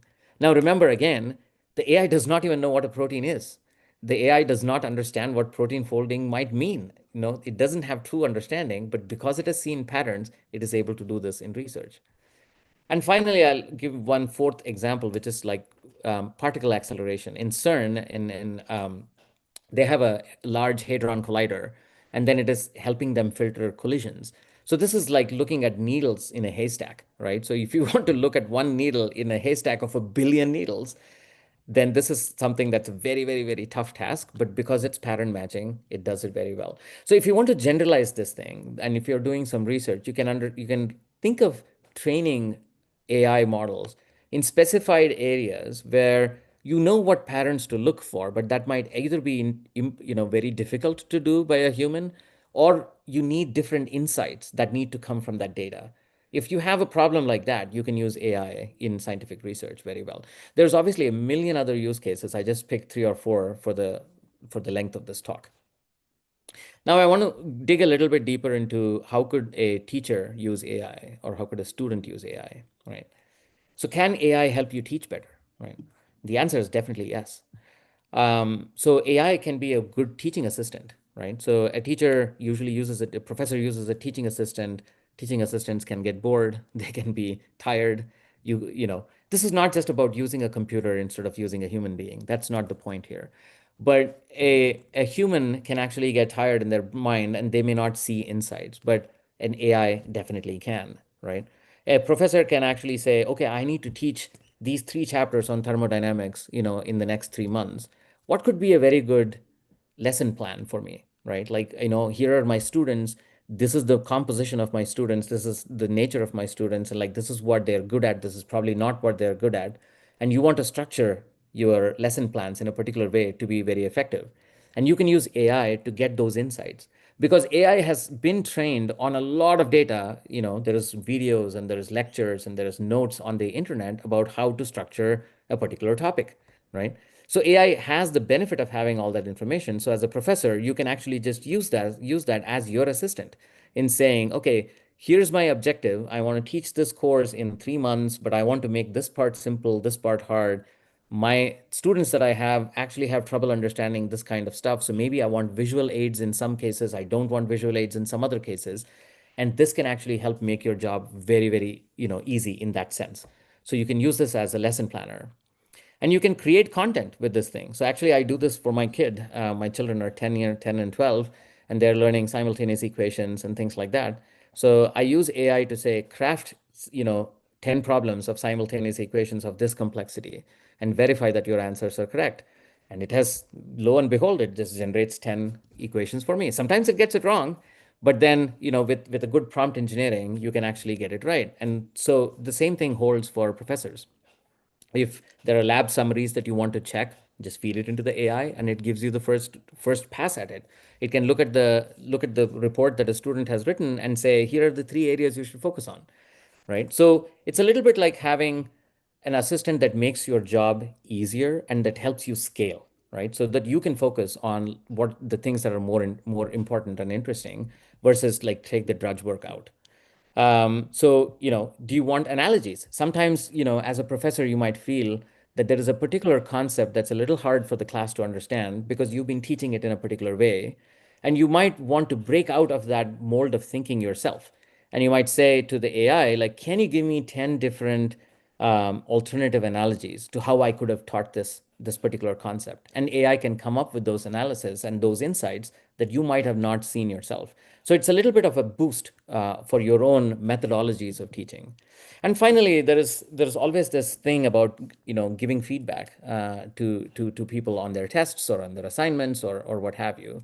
And you can, because LLMs are so good with language, they're able to parse the language that people write and then give constructive feedback on that language. And a professor can use this thing. So ultimately, across these things, I would see AI being used in teaching as a very useful aid that reduces the work that you have to generally do, but also adds value in terms of the quality of education that you can provide. Because now you can figure out for a particular type of student, you can personalize the teaching to them because now you can offload that thinking to the AI and say, give me these ideas because this is the kind of student. Maybe you've not seen that kind of student before. And then AI can be a starting point for you there. But it's a very, very intelligent starting point. So it is not just about like giving you that step number one. It probably gives you steps 1, 2, and 3, which means that you can actually achieve a much higher potential in terms of your teaching. Now, on the other hand, if you're a student, you can actually learn much better with AI. This is already happening, right? So in every school here, if children are being told to write an essay, they just go to ChatGPT and say, write an essay for me, and they copy paste. And so there are now detectors that go and say, has this been written with an AI tool? And then there is a way to kind of try to detect this one. So but then if a student wants to use this, then one of the best ways that I personally use AI to understand things myself is because I have a particular style of trying to understand things. I am a little bit of a visual learner. I try to learn certain things in depth, certain things in not. There is a particular type of learning that works for me. And so I can use AI to go and do it in that sense. So AI becomes a tutor for me who's very personalized.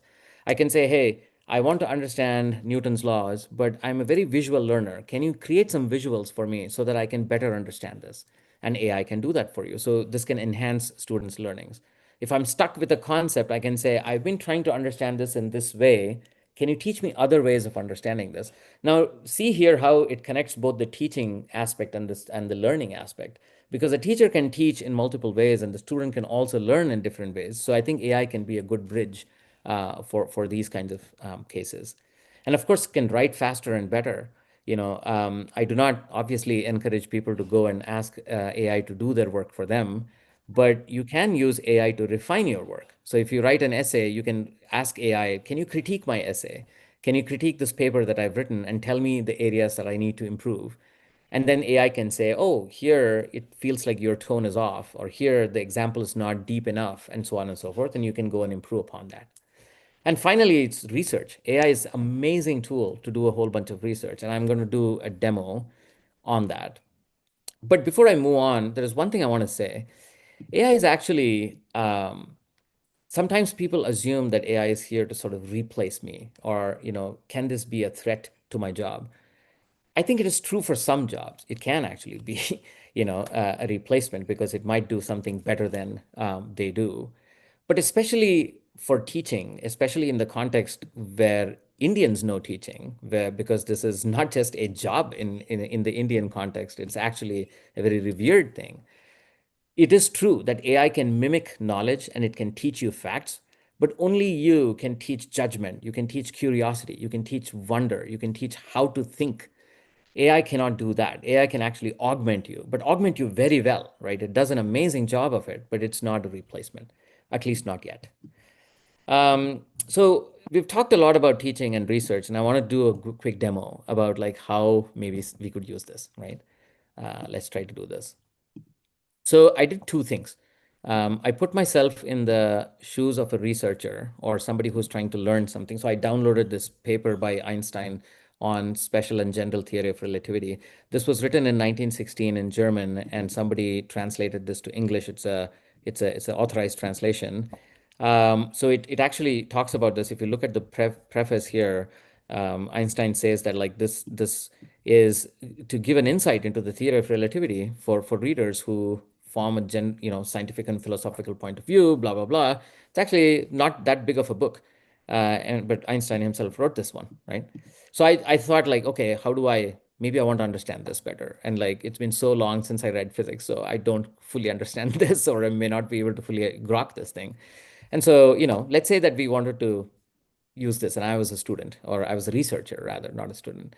And I'm looking at something like, I don't know, some on the idea of time. So it's actually a very interesting question what time is, and obviously you know this better than I do.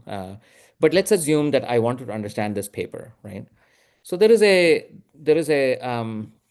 service called Notebook LM. This is a AI or a large language model, and this particular technology is called RAG, or Retrieval Augmented Generation. So you can just go to notebooklm.google.com and access this. So let me just create a new notebook here, and then I'm going to give it this paper. So I just like downloaded this, add this thing here. So the LLM, can you all see this? Okay. So, it is reading this, it is ingesting this. Okay, it is done, right? So it gives you the summary here, right? So this is simple. But remember, what was the chapter I was on? This is called On the Idea of Time in Physics. Okay. So I can go here and say, can you please explain in simple terms the chapter that begins with On the Idea of Time in, what is that? Sorry, I forgot. In physics, right? So I asked this question. Now it is trying to explain this to me. Let's see what it does.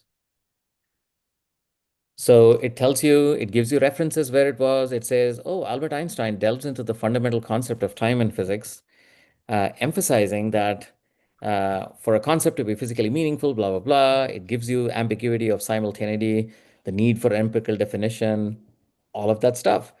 So you can keep on asking questions like this, and you can try to understand this paper. In fact, I could have uploaded this paper in German, the original German that Albert Einstein wrote it in, and I could have said, explain the third chapter to me, please. And then it would explain it to you. So if you're a researcher trying to read a whole bunch of information, this is an amazing tool for you. So in scientific research, if you see all these sources here, I only added this one thing, but you could have added multiple papers. So for example, in 1905, Einstein wrote, I think, 3 major papers. You could add all of them here and then say, give me some insights into this. Or you can add multiple research papers and say, compare the findings of this research paper versus the other research paper, and then it will do that analysis for you into this thing. So it's a very, very useful tool for researchers that way. Now let's actually go into if I were a student.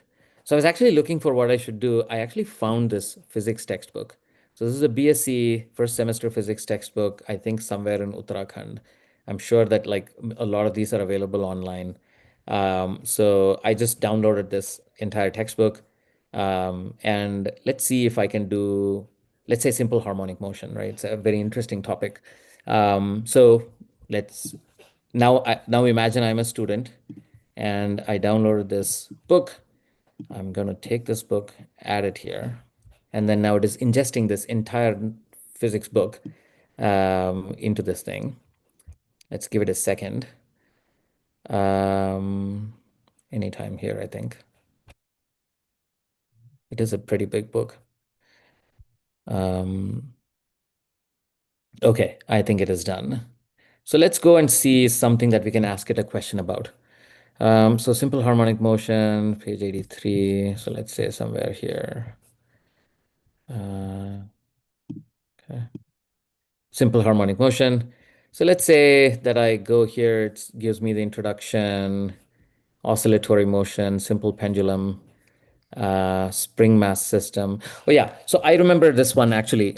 So I think the spring is supposed to be weightless, and like there's this, it's a very classic construction. So, but let's assume that I don't understand this as a student. So I can basically say, I can go here and say, I don't fully understand this section, spring mass system. Can you please explain it? And I'm always using the term simple terms. It's repetitive, but like this is just to give you an example. You can ask any question you want. Terms with other analogies. Okay. So it knows where that is. It has actually already like parsed all this text and created those vector embeddings, and it knows what the closeness is. There it is. It says it's a fundamental example used to understand SHM. It's a type of oscillatory and vibratory motion with object moves repeatedly back and forth. Look at how simple the definitions are here. Like I think even like a school student can understand this, not just a BSc level person. So actually, let me give you another thing. So I can say, let's say that I don't understand English that well, right? It's actually a pity that like in India with all these rich languages, we still use English and not any of our languages. But let's say that I can say, can you please explain this concept in this Kannada? Let's see if it works. So it says, ಇದನ್ನು ಸರಳವಾಗಿ ಕನ್ನಡದಲ್ಲಿ wait, where is it? Yeah. ಕನ್ನಡದಲ್ಲಿ ವಿವರಿಸುತ್ತೇನೆ. And it got it. So imagine the impact this can have on students who are trying to learn this in their own languages. Imagine that if this gets really, really good, we could actually take all these textbooks and all of this information and generate information in our own languages and study in our own mother tongues. And like, there's really nothing like studying in one's own mother tongue. So this is hopefully an example of like, you can ask questions too. You can actually say, well, this particular concept doesn't seem right. Like, can you contrast this with what is explained in some other source? And students can use this too. So coming back to our talk here, I think hopefully you've seen how useful AI is. We've seen how AI was built and like what it does. But I have to also tell you what AI is not, because these days I think a lot of people are looking at AI and thinking about it as like, well, this is a know-all and a be-all. I'm going to take this as an answer, and that's what I'm going to believe. But there are some misconceptions that we have to understand. So AI is actually not human intelligence, right? AI does not understand. It doesn't truly understand what it is. In all of the questions that we have asked AI about the special theory of relativity, the AI does not actually understand what relativity is. It only is able to mimic and predict. But it does such a good job of predicting based on the training data that it has received that we think it's really, really good. And it is in many times, but you should always know that it can sound convincingly human, but it's actually not human. It is not human level of intelligence. Now, there is a concept called AGI, or artificial generalized intelligence, which is going towards that, which is going towards this saying, if I give you a set of concepts here, can you come up with a concept that's not in your training data, which is what humans do. Humans can come up with things on their own, whereas AI until this point is not. But when we get to AGI, it might, but at this point, it definitely is not. So AI is a probability engine. It's not a truth engine, right? So it actually assigns probabilities, like I showed you in one of those slides, and gives you very good answers. So just like a physics equation can model nature, but the equation is not nature itself, right? So, F equals G times M1 times M2 divided by R squared is modeling the force of gravitation across two objects separated by a distance, but it is not gravity itself. So that's exactly what AI also is not. It's very important to know that. The other thing to know about AI is that garbage in, garbage out, right? So whatever is being used to train the AI is how AI is going to be. So AI can get some things really, really wrong, but it can actually sound very, very confident of it, right? And at this point, I think it is my responsibility to tell you that every single image that I've used in this talk, because it's a talk on AI, has been generated by AI. Every single image in this, I used AI to generate, like this one, for example, which it did an amazing job of. I asked it to give me an image where AI is overconfident of an answer, and it did a great job. So when AI tells you about an answer that it confidently states is right, but it's actually not, it's called a hallucination. In the same way that we use the word hallucination, that people can just have random thoughts, AI can also hallucinate. And the big thing to know is AI has bias. So in the post-training step, we try to remove the bias from AI. This is kind of why in social circumstances, sometimes you ask it a social question based on something in society, and when you do that, you can see that these answers are sometimes either left-leaning or right-leaning, or it has some sort of a bias in it, right? This is kind of why you also see a lot of people saying, hey, India needs its own AI, or some other country needs its own AI, because if whoever builds the AI, they're using some data to build this AI, and the AI will reflect the biases in that data that is being used to build this AI. So when AI is now being used as an inference engine for you to ask questions and get answers from, you might actually, what you're doing actually is relying on that data that this person or the people who built this AI used it for.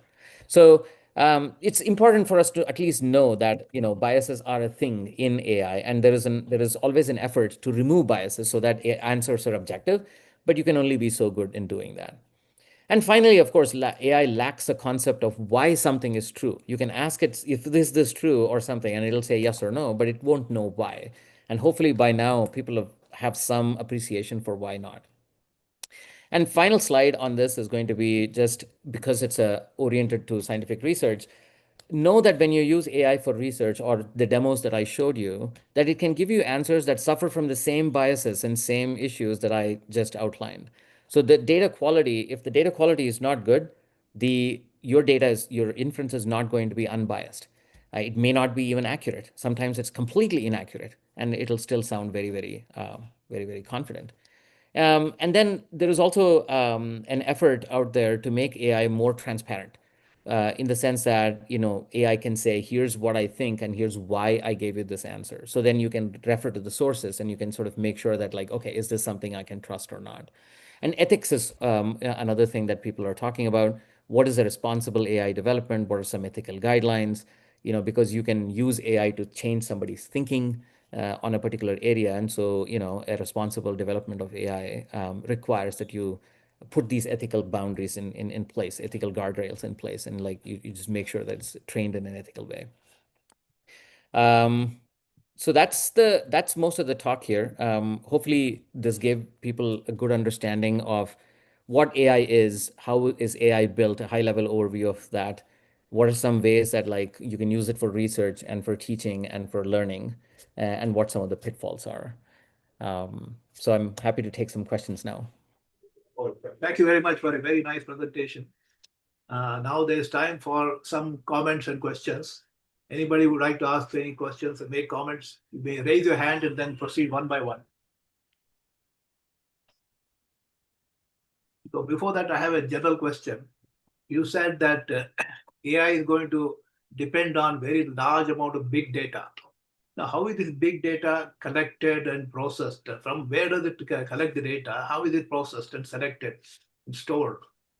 Yes, it's a good question. So the data is actually the data that we supply for training is the data that's available across the internet. Wikipedia is server provided into it. Every single web page that you can get, every PDFs, all the books, or everything that has been digitized. So essentially, these large models are built with as much data as we can possibly get. And so that's why there's trillions and trillions of tokens that go inside. However, I think so that's what the big data is. And like I said, our ability to actually process that much data has improved in the last like 10 to 20 years, which is why we're able to do that. But when we pass this data into this training pipeline, it is actually cleaned in a particular way. The data cannot just be passed in its rough form. So there is a pre-processing that is done, in order to supply this data in a way that works in this case. All of this is very computationally very, very expensive. But that we do that because that is what ultimately dictates how good the LLM becomes. So if you think about what data, to your question, is used in training, it is everything that you see. It is all of the websites that you possibly can come across, all of the Wikipedia articles, all of the books available online. So essentially the entire internet. All right. Okay, thank you. Dr. P.K. Ahluwalia, would you please ask question? Unmute and ask. Yeah. Hello. Okay, please ask. You have to unmute. You're muted. Me. Okay, all right. So thank you. Wonderful talk, I would say. And it was very interesting. You brought it down to a level where it really made a lot of sense to the people who are sitting in the audience. I have few questions in my mind which I wanted to ask you. When we are talking about AI, there is a lot of talk of it that, okay, we have physics students in our universities, schools, and colleges, for example. And we would like that they should also be trained in such a way that they can make use of AI for going into the space of workforce for AI. Okay, so what would you really suggest? What kind of curriculum can be designed for these kind of possibilities, say for subject specific trainings, but that should also make them ready for the employment market? Yes, sir. First of all, thank you. I think this is an interesting question. There's a couple of answers that I might have. One is, as students, when you want to learn AI, at the moment, there's an interesting thing that people are saying, that English is the new programming language. So how in the past for computers, you had to learn a computer language like C, C++, Python, Java. Without that, you will not be able to do that. Now, just English is the language. Natural language is how you can deal with computers, is what they're saying. However, AI is not yet, the state of the art at the moment is not yet so good that I can just ask any question in my own terms and get exactly what I want. There is something called prompt engineering that has grown into a discipline, which essentially is about how do you actually use AI in the best possible way. And it's truly not engineering in that sense of like getting an engineering degree. Anybody can use it. So there is the first part of my answer is that like students, specifically will need to know how to leverage AI the best way. And there are many courses online and YouTube that kind of teach that. I think it's an essential skill for people to have today on like, how can I use one of these pieces of software to my advantage? It can help you learn, it can help you get insights, it can help you do all of the things that we just discussed in the talk. So that's one part of the answer. The second part of the answer is I think that the accessibility of AI tools is also getting easier. For example, at the moment, still, it's not that easy for somebody who's not a computer scientist to take one of these models that's an open source model and train it to do something that you want it to do. As an example, if you're working on a physics problem and you want AI to apply to that domain or to that problem, it is not very easy as a non-technical person to sort of do that, to take this open source model and adapt it. But those tools are also improving and becoming easier to use. So I think that will be the other area that I would emphasize that people go and read up on. Luckily, there is a lot of data on this online. In fact, AI is one of the biggest growing fields on YouTube in terms of like how much educational material there is. And I think forums like this is also places where you can invite people who can come and teach small portions of it. I'm happy to do it at some other point of time myself on certain specific areas where, as a non-technical person, you can take some AI tool and adapt it to sort of your usage. So I think that's the other thing. Finally, I feel like at the end of the day, AI will become as much part of our lives as computers are a part of our lives today.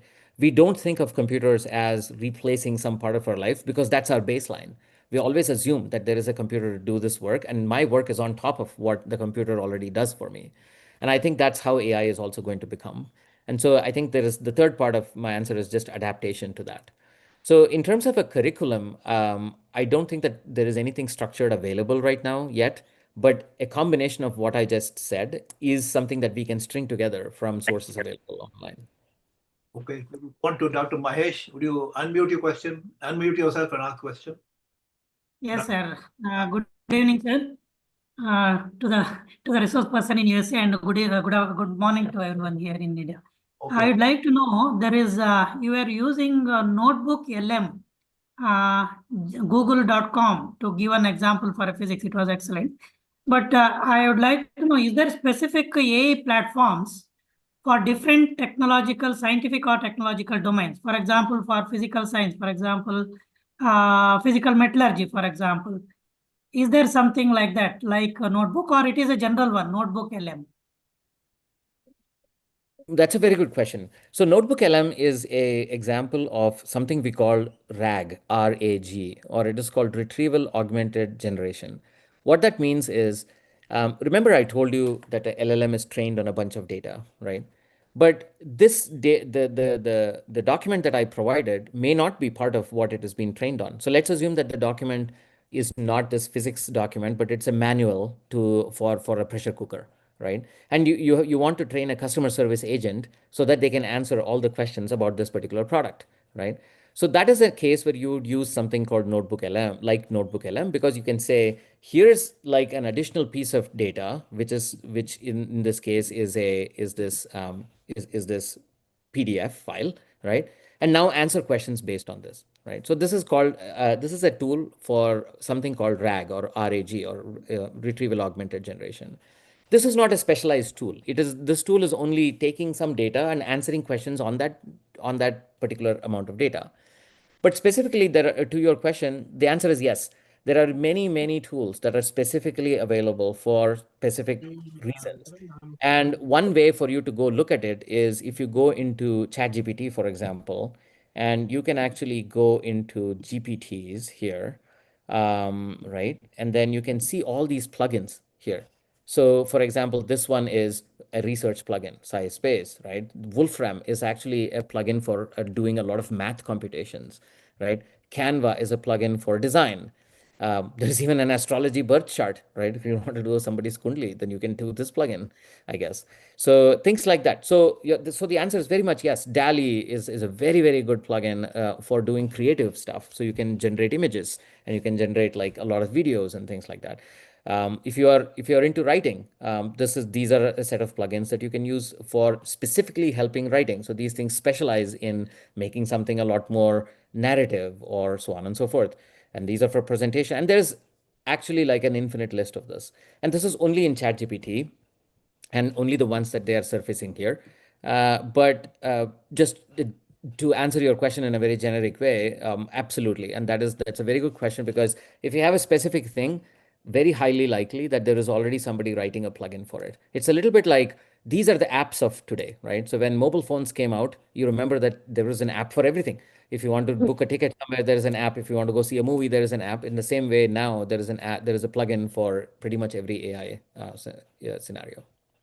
Okay, iPhone. I don't So know. it is just typing in Google, explore GPTs. We'll move on to other questions, sir, please. Yeah. iPhone, I don't remember what is the name. So please unmute yourself and ask your question. iPhone. Somshekar. Okay, person. I don't know the person name. iPhone is there. That is the name. It's Somshekar. Okay, please ask your question, or we will go on to then Professor Kenneth. Sir. Okay. Kelly. Sir, congratulations. Nice presentation. So how do you relate artificial intelligence with machine learning? Yeah. Thank you very much, first of all. Machine learning is a tool for artificial intelligence. You can think of artificial intelligence as being the overall umbrella that we talk about. And in order to sort of achieve artificial intelligence, you use many techniques. And one of the techniques is called machine learning. Machine learning is perhaps the most crucial of all of those techniques. And that's basically the difference in both of these things. So Kenneth, please. Hello. Mute yourself. Unmute. You are muted. Okay. Sir, what is the difference between artificial intelligence and artificial general intelligence? Yes, AGI is a very interesting thing. So, like I said, one of the things I mentioned is that an LLM can answer things for you based on what it has been trained on. So the training data, almost restricts what it can do for you.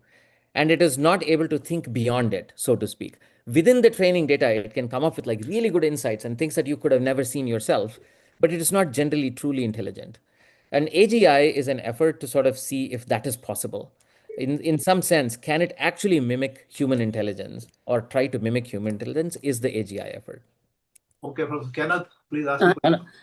I think all this depends on the input data. For example, you see in India, we want to know something from the traditions of a village, etc. If the data is not available, then AI does not work, right? Yes. So we have to wait for all the information to be fed, or the AI should get it from somewhere from the web or somewhere from the book, etc. Right? Yes, that is correct. That's Actually, a limitation. That is exactly right. I will say two things about this. Number one, you're right. So the more data AI is used, in training data is used, the better the LLM or the AI can get. And so if there is a domain in which this data is not at all there, then it is very unlikely that the AI will give you something useful. However, the AI can make some inferences based on things that it knows from the data that it has. So for example, you may not have something that is a particular custom in a particular village in India that is remote that nobody has any data on. But let us say that, but there could be somebody's article that maybe guesses that, hey, there could be people in India doing this, etc., and it will pick that up. So these are cases where you may see that, like, okay, it may not have the exact data, but it is actually giving you something close because some other data points to it. Number two, these are some cases where AI hallucinates. It may not sometimes tell you, I don't have the answer. It'll just tell you something as though it is the answer. And that is the thing you should be very careful about. So that hallucination is very important. This question is also important because I want to mention one other thing. There is one area today where you can see this thing being affected very strongly, and this is translation. So if you take a part of Chinese text or if you take French text, and if you want to translate that to English, the translation is very high quality, very high quality. That is because there is an enormous amount of Chinese text and there is an enormous amount of French text that already has translations to English, that already has translations in all these languages to and fro. There are English translated to French, French translated to English. But if you take Indian languages, even vastly spoken Indian languages, Tamil, Telugu, Kannada, all these things, there is still not a lot of information. There is not a lot of technical information written in Kannada where you could even train these things. So, for example, that's why translation is okay, but it is not as great in Indian languages yet. So the data definitely matters. Yeah. Because on the other day, somebody was telling that when they asked AI the name of Sir C.V. Raman's wife, it gave a wrong name. Yes. That's an example of hallucination. I think it does this very often. Sometimes it gives you can ask it like, hey, should I buy this stock? What do you think? And it may say, yes, absolutely, you should buy the stock because this company is doing really, really well. And you may the answer because because LLMs understand language, the language construction is very good. So you may think that is very authoritative, but it may not be. I have a rather small technical question, if you don't mind. So when we try to figure out the weights and parameters, we make use of the so-called gradient descent method, I've heard. While doing that, how do we Correct. do the gradients when we have discrete number of parameters, or maybe million, but they're discrete? How does one arrive at gradient descent in that particular case of? Yes, I think that's a very good question. So there is a learning rate, and there is, its own sort of set of, techniques. There are many ways, many techniques in gradient descent. And I think that like even discretely, when you choose the path of descent, you can actually choose to say how quickly you want to descend in that path and how much of the local minima or the local maxima you want to explore. And so based on that and based on the learning rate that you want to use, you can come up with like a good enough approximation of gradient descent there. But it is actually given that it's one of the core techniques that is being used actually. So it has its own sort of domain of research where there is so many different techniques of doing that. And each technique applies in a particular scenario where you have certain parameters in particular ways. Okay, thank you. Thank you. Professor Nagaraj, would you like to ask any questions? Otherwise, our General Secretary P. Nagaraj is there. So he would ask any questions or propose a vote of thanks. Professor Nagaraj? P. Nagaraj? Hello. P. Nagaraj. P. Nagaraj. I don't know. I think he has muted Hello, himself. sir. May I ask one question? Please. Sure. Yeah. Good afternoon, sir. Actually, we are heading towards, I have just, one queries in my mind.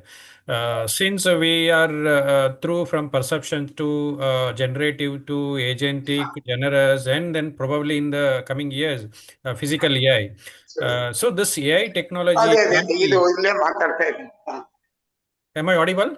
Yeah, please. Ask. Does it creating a dependency on the humans? Could you please throw some insights on it? Sorry, can you repeat your question? Is your question, do humans start depending on AI or the AI's dependence on humans? No. Humans are being, creating AI technology is creating a dependencies for the humans. So whether in maybe after 20 to 30 years, the humans will start depending on the AI technology and losing the fundamentals of all the technology or the knowledge. So what could be a future the things? Could you please show some insights on it? Yeah, it's an interesting question. I think it's a little philosophical as well. I think the answer to this question actually is that I don't think people know yet. That's truly the answer. People are trying to predict this. If you look at this, the immediate question is actually, will AI take my jobs, right? So AI actually today writes code better than a lot of junior engineers or junior developers write code, right? Today, like as it is, right? There is a tool called Cursor. You can use that. It will write code much better than a new engineer. So already many companies are saying, well, why should I hire new engineers? Maybe I should just use this tool to write the code for me. So there is a question about how AI is displacing jobs or creating new jobs or what have you. What is the effect of that on society is like an immediate question that people are asking. And I think that like there are many things like this actually. Sorry for the longer answer on this, but like just want to explain it a little bit more. Like for example, if you take lawyers, right, in the United States at least, the law is a very, very lucrative profession. And so you could go to a law firm and you say, well, I want you to write this brief. And there could be five paralegals who write this brief, and each one is charging, hundreds and thousands of dollars. And they take a lot of time to do it. But AI can write a big chunk of it very, very quickly for $20 a month. So then the law firm is looking to see, should I have all these expensive paralegals and lawyers, or should I just like have two or three and then use AI to supplement this thing, right? Why should I not do this? So the immediate question is there, and it actually is a question that can affect society in a true way, because when job displacement happens, then you need to see what it is. But if you go back 10, 20 years or so, 20, 30, 40 years maybe, when computers were becoming the thing, people were asking similar questions. Oh my God, like if computers become the new norm, will humans have jobs or not? Like, are we so dependent on them? But today you don't think about it that way. When cell phones became used, the same thing, right? Which is like, I don't remember anybody's phone number today, but 20 years ago, maybe I did remember people's phone numbers, because now I know that it's on the cell phone. I don't need to remember it. So there is an aspect, I think, of yes, I'm dependent on this AI for doing certain things, but that dependence is okay because it just does my job for me. And now I do things outside of it that is useful for me and value adding for me. But to your question, which is like the philosophical part, is like, does this ultimately make us better? For example, can I be a good writer because AI is doing all the writing for me and my writing skills are not as great as before?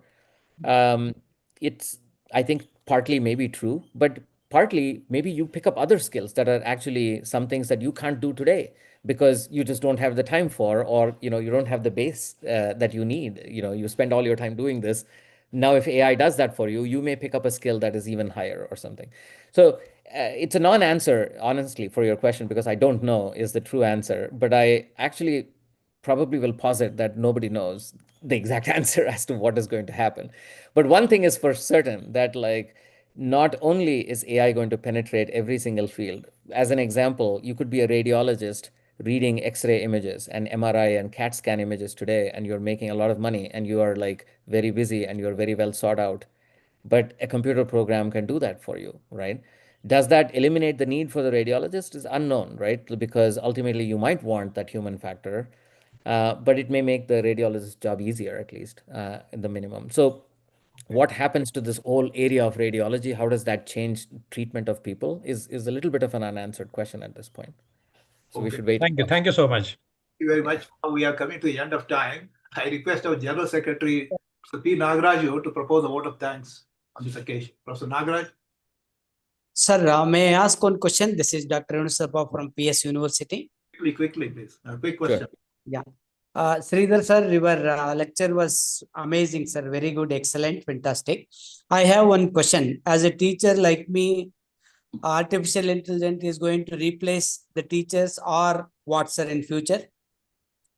This is a good question. I actually I had like a particular slide that I do want to sort of share again in this case. So I do not think that it is going to replace teachers. Like I said, this is the slide that I think I want to show. So AI can mimic knowledge and it can teach facts. It can make your teaching job easier. It can actually make you a better teacher, perhaps, and then it can make students better learners. But I think teaching is not just about imparting knowledge or, telling people what you know and making sure that they know what you know. I think it is about teaching people to judge, teaching curiosity and teaching wonder, and teaching people to actually think and be better versions of themselves and have empathy and kindness and all of those factors, which I don't think that AI can do, at least not today. I have to get that clarification because I myself don't obviously know. I'm not that big of an expert to know how exactly it's going to evolve. But at the moment, it's my strong feeling that that's not the case. Yeah. Thank you so. Thank you so much. Nagaraj. Professor P. Nagaraj. I know he is not there. Okay, if he's not there, I would like to thank all the persons who have participated in today's webinar. And I would like to thank definitely profusely our speaker, Dr. Sridhar, for kindly presenting such a wonderful talk on this AI and its applications. I would also like to thank Dr. Raghavendra, N.K. Raghavendra, who has provided us technical support in conducting the workshop. And thanks also due to Professor Kenneth for making this webinar possible by contacting the speaker and arranging the talk.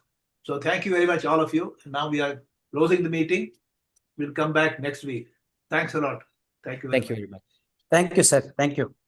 Have a good day. Bye. Now we are leaving the meeting.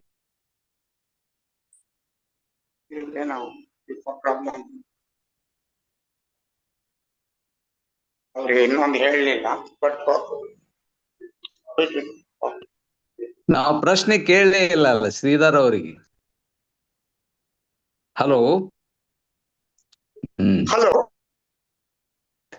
ಹಾ ಶ್ರೀಧರ್ ಅವರ ನಮಸ್ಕಾರ. ಆಯ್ತು ಬಿಡು. ಚೆನ್ನಾಗಾಯ್ತು arrange ಮಾಡಿದಕ್ಕೆ ತುಂಬಾ thanks. ಇಲ್ಲ Sridhar has left ಅಪ್ಪ. ಹೌದಾ ಆಯ್ತು ರಾತ್ರಿ 12 ಗಂಟೆಗೆ ಐತೆ ಅವ್ರಿಗೆ ಪಾಪ.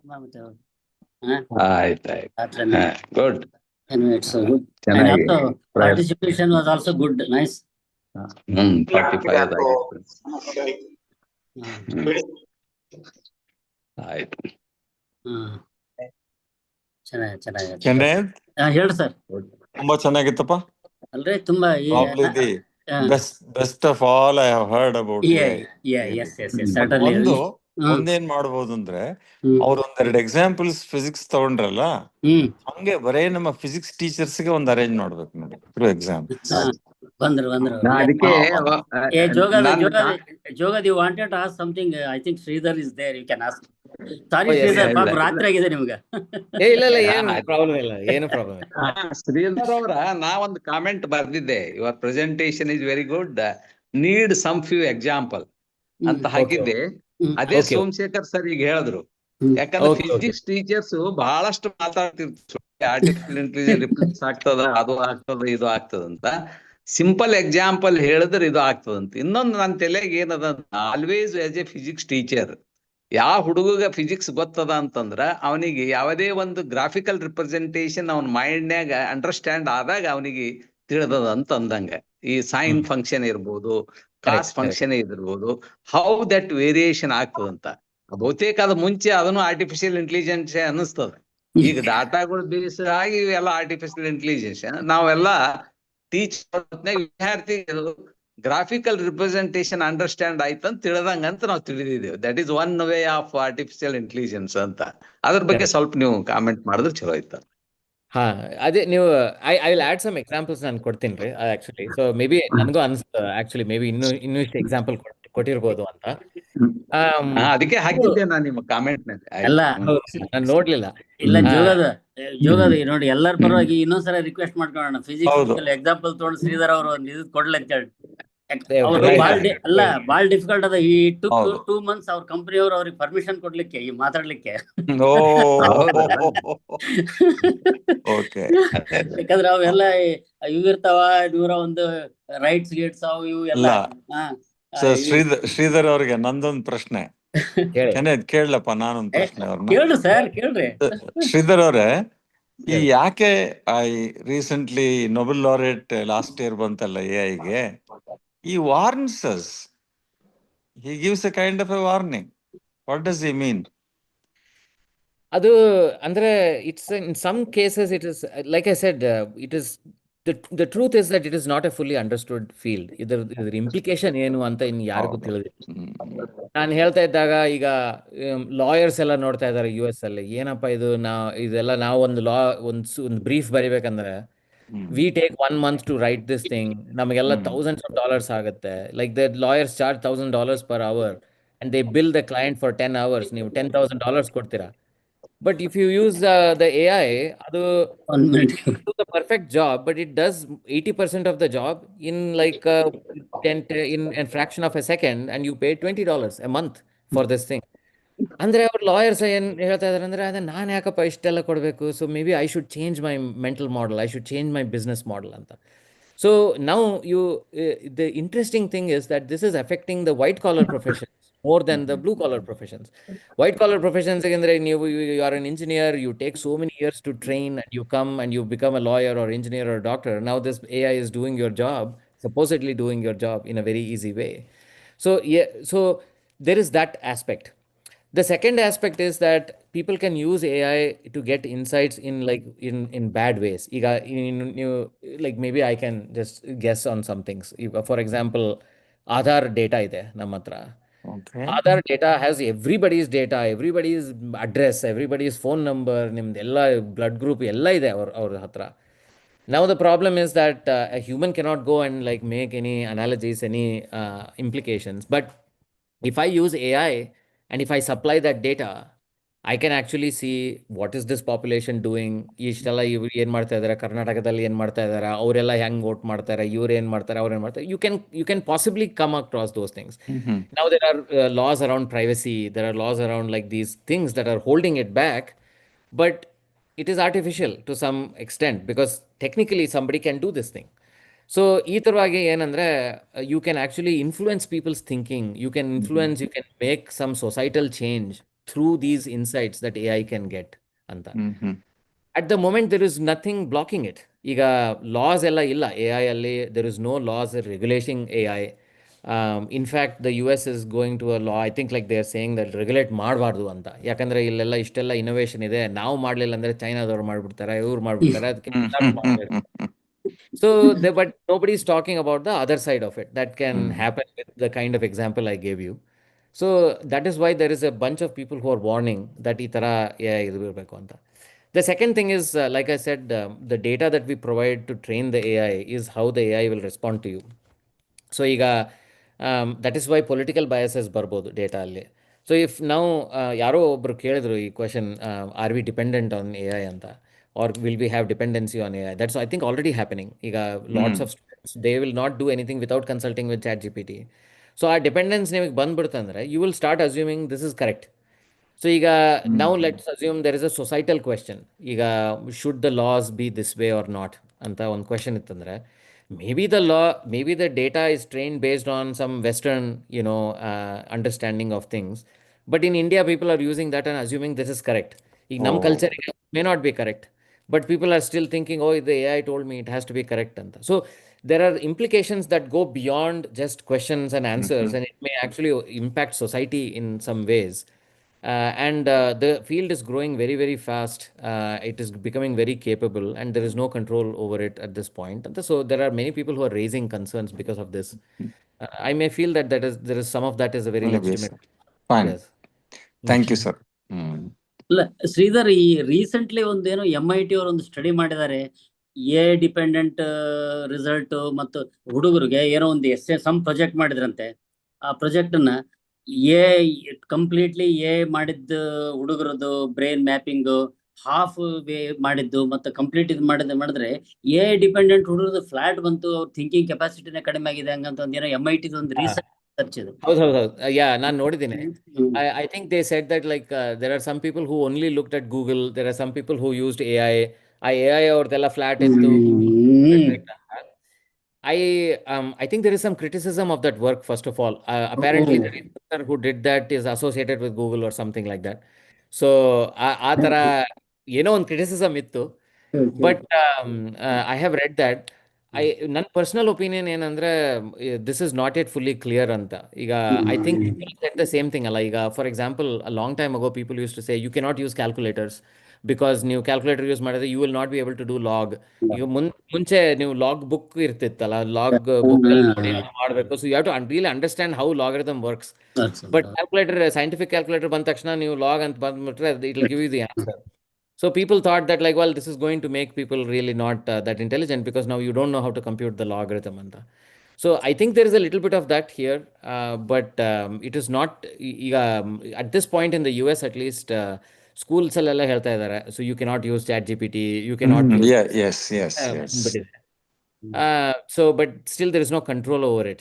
If they use it, you not know. ಅಲ್ಲ, ನನ್ನ ಮೊಮ್ಮಗನೇ ಏನೋ ಸ್ಪೆಲ್ಲಿಂಗ್ ಗಿಲ್ಲಿಂಗ್ ತಪ್ಪು ಹೇಳ್ತಾನ, ಹೇಳ್ಬೇಕಪ್ಪ ಅಂದ್ರೆ no don't worry, Alexa how do you spell ಅಂತ ಕೇಳ್ತಾನ ಅವನು. ಅದೇ ಕರೆಕ್ಟ್. ಅದೇ ಇದು ಇಷ್ಟು ಪ್ರಾಬ್ಲಮ್ ಆಗ್ಬಿಡುತ್ತೆ. ಸ್ಪೆಲ್ಲಿಂಗ್ ಹೋದಾಗೆಲ್ಲ ಇವನ ಟೇಬಲ್ ವೈಡು ನೀಡ್ ಟೇಬಲ್ ಅಂತ ಹೇಳ್ತಾನೆ, ಅಲೆಕ್ಸಾ ಕೇಳ್ತಾನಂತ ನಾವು. ಇನ್ನು ಫಸ್ಟ್ ಸ್ಟ್ಯಾಂಡರ್ಡ್ ಹುಡುಗರಿಗೆ ಈ ಮೈಂಡ್ ಬಂದ್ರ ಮುಂದೆ ಹೆಂಗಂತ ಅಂಜಿಕೆ ಬರ್ತದೆ. ಹೌದೌದು, correct. That is true. It's very nice. Thank you Sridhar. It was Thank you very much. ನೀವು ಇಷ್ಟು ಸಿಂಪಲ್ ಮಾಡ್ತೀರಿ ಇದನ್ನ ಅಂತ ಹೇಳಿ ಐ ನೆವರ್ ಎಕ್ಸ್ಪೆಕ್ಟೆಡ್. Yes. ನನಗೆ ಅನ್ಸ್ತದೆ ಎಲ್ಲರಿಗೂ ಅರ್ಥ ಇದೆ. ಯಾರು ಕೇಳ್ತಾ ಇದ್ದಾರೆ ಕೇಳ್ರಿ, ಯಾರು ಕೇಳ್ತಾ ಇದ್ದಾರೆ. ಸರ್, ನಾನು ಶೋಭಾ ಅಂತ, I am watching from USA. Sridhar sir, ತುಂಬಾ ಚೆನ್ನಾಗಿ ಬಂತು. ನಿಮ್ಗೆ ತುಂಬಾ ವೆರಿ ನೈಸ್ ಪ್ರೆಸೆಂಟೇಶನ್. ಅಲ್ಲಿ ಪಾಪ ವೆರಿ ಲಿಮಿಟೆಡ್ ಟೈಮ್ ಇದಕ್ಕೆ ನಾನು ಕ್ವಶನ್ ಕೇಳಲಿಲ್ಲ.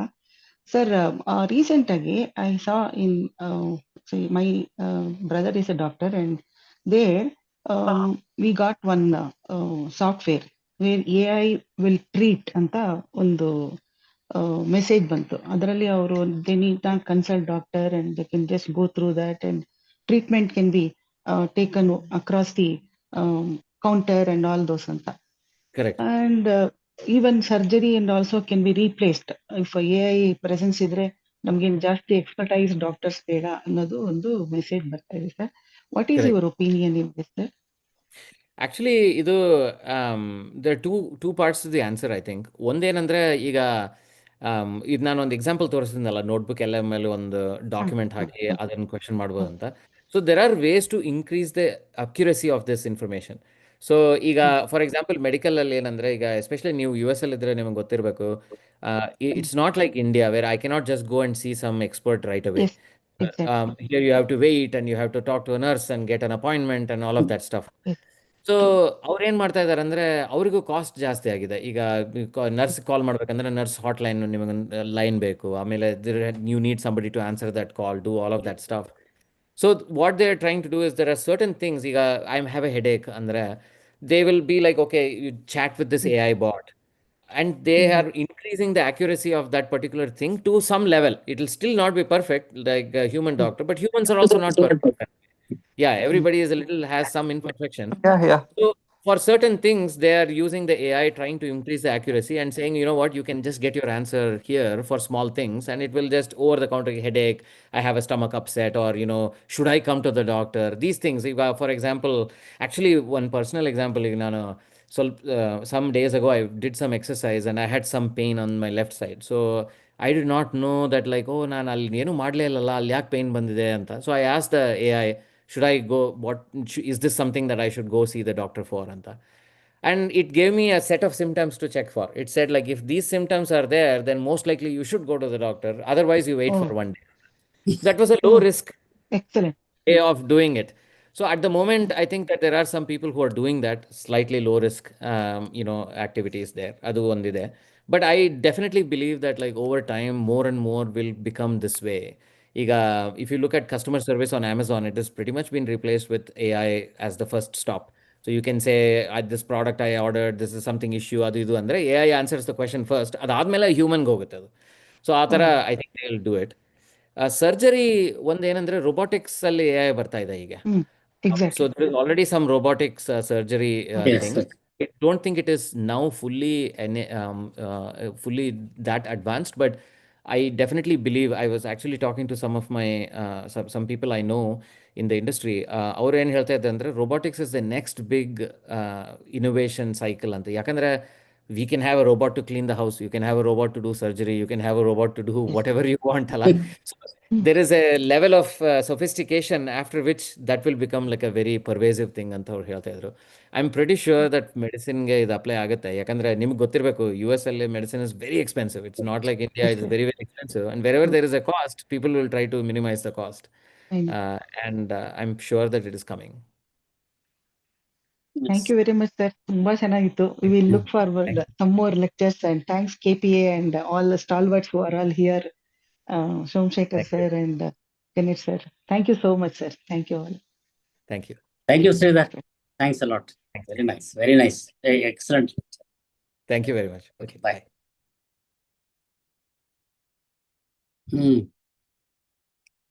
Later, sir. Bye.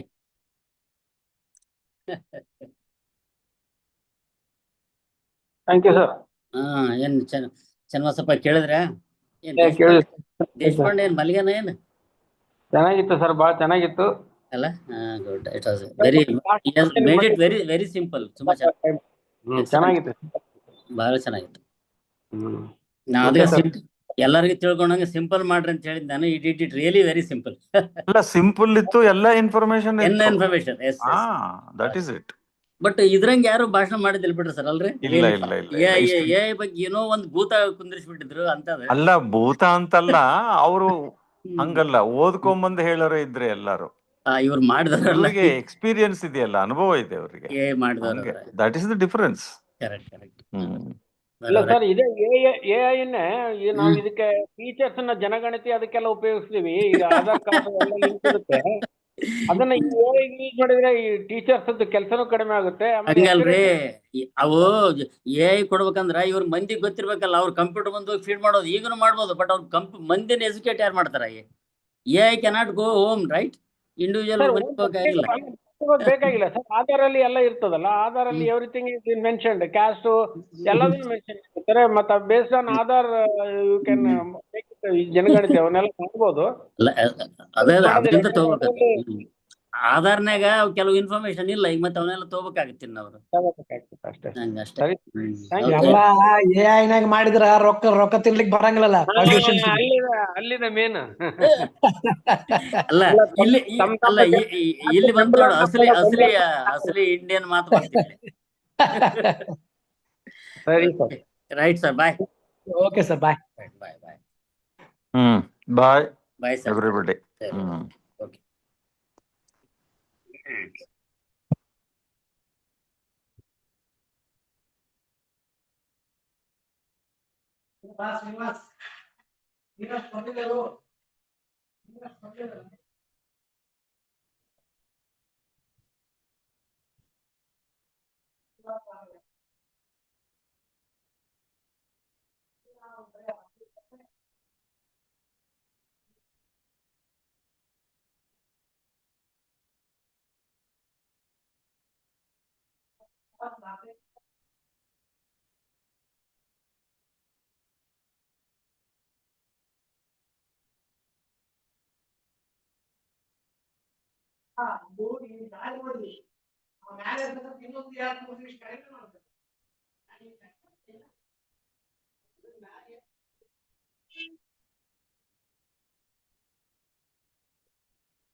ಏನಾಯ್ತು? ಜಲ ಬರ್ಬೇಕಲ್ಲ, ಜಲ ಕ್ರಾಕ್ ಡೆವಲಪ್ ಆಗ್ತದ, ಇಂಪ್ರೂವ್ ಆಗ್ತದ. ಅಂದ್ರೆ ಈ ಸತಿ ನೀನ್ ಕೆಳಗೆ ಬಿಟ್ಟಿದ್ದ ನೀರು ಮೇಲೆ ಇಳಿಸ್ಬೇಕಾದ್ರೆ 10 ನಿಮಿಷ ಬದಲು 8 ನಿಮಿಷಕ್ಕೆ ಬಂದ್ ಮಾಡ್ಬಿಡು. ದೊಡ್ಡ ಮಿಷಿನ್ ಮಿಷಿನ್ ತಗೋದು ನೀರ್ ಹೇಳಿ ಬರ್ತದೆ. ಈಗ ಕಣ ಹಾಕಿವಲ್ಲ, ಜಲ್ದಿ ಬರ್ತದೆ. ಶ್ರೀನಿವಾಸ ಅದೇ ಬರ್ತದೆ ಸರ್. ಬೆಳಗ್ಗೆ ಹಾಕ್ಬೇಕು, ಸ್ಟಾರ್ಟಿಂಗ್ ಬೆಳಗ್ಗೆನೆ.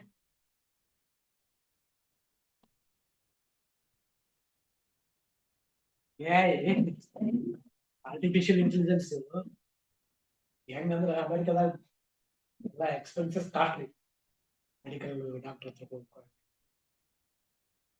ಅವ್ರು AI ಯೂಸ್ ಮಾಡಿದ್ರು.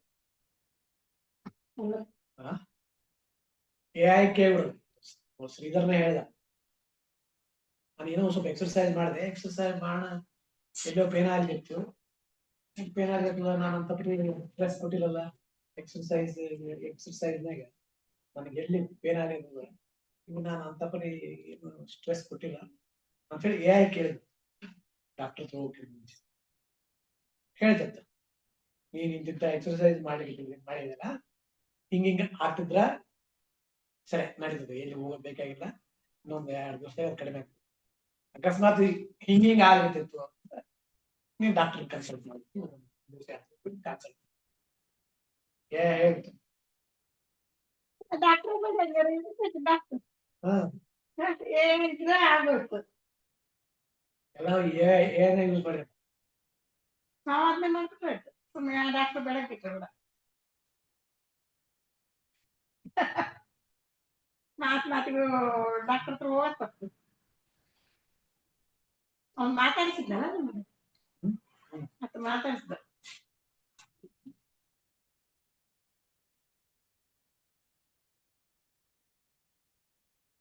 ಗುಟ್ಟಿಳಿದ್ ಮಾತಾಡಿಸಿದ. ಇಲ್ಲ ಶ್ರೀಧರ್ ಮಾತಾಡ್ತೀನಿ. ಅವಾಗ ನಾನು ವಿಡಿಯೋ ಆನ್ ಮಾಡಿದ್ದಿಲ್ಲ. ಯಾರು ಶ್ರೀಧರ್ ಅಂತ? ಅದೇ ಶ್ರೀಧರ್ ಅಯ್ಯರ್, ಅದೇ ಸ್ಪೀಕರ್ ಆರ್ಕೃಷ್ಣ ಸರ್ ಮಗ. ಅವನ್ ಮಾತಾಡ್ಸಿದ್ದ ಮತ್ತೆ ಹೆಂಗ್ ಬಾಯ್ ಅಂತ ಹೇಳಿದ್ರೆ ನಮ್ಮೊಳಗೆ ಬಾಯ್ ಹಾಕೊಳ್ಳಿ, ಅಪ್ಪ ಶ್ರೀಧರ್ ಹೋಗ್ಬೇಕು. ಚಂಬಸಪ್ಪ, ನಾನು ಶ್ರೀಧರ್ ಅಟೆಂಡ್ ಮಾಡಿದ.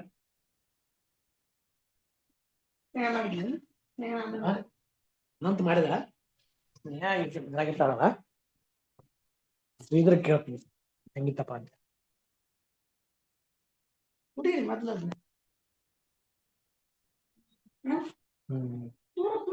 ಮಾತಾಡ್ರಿ.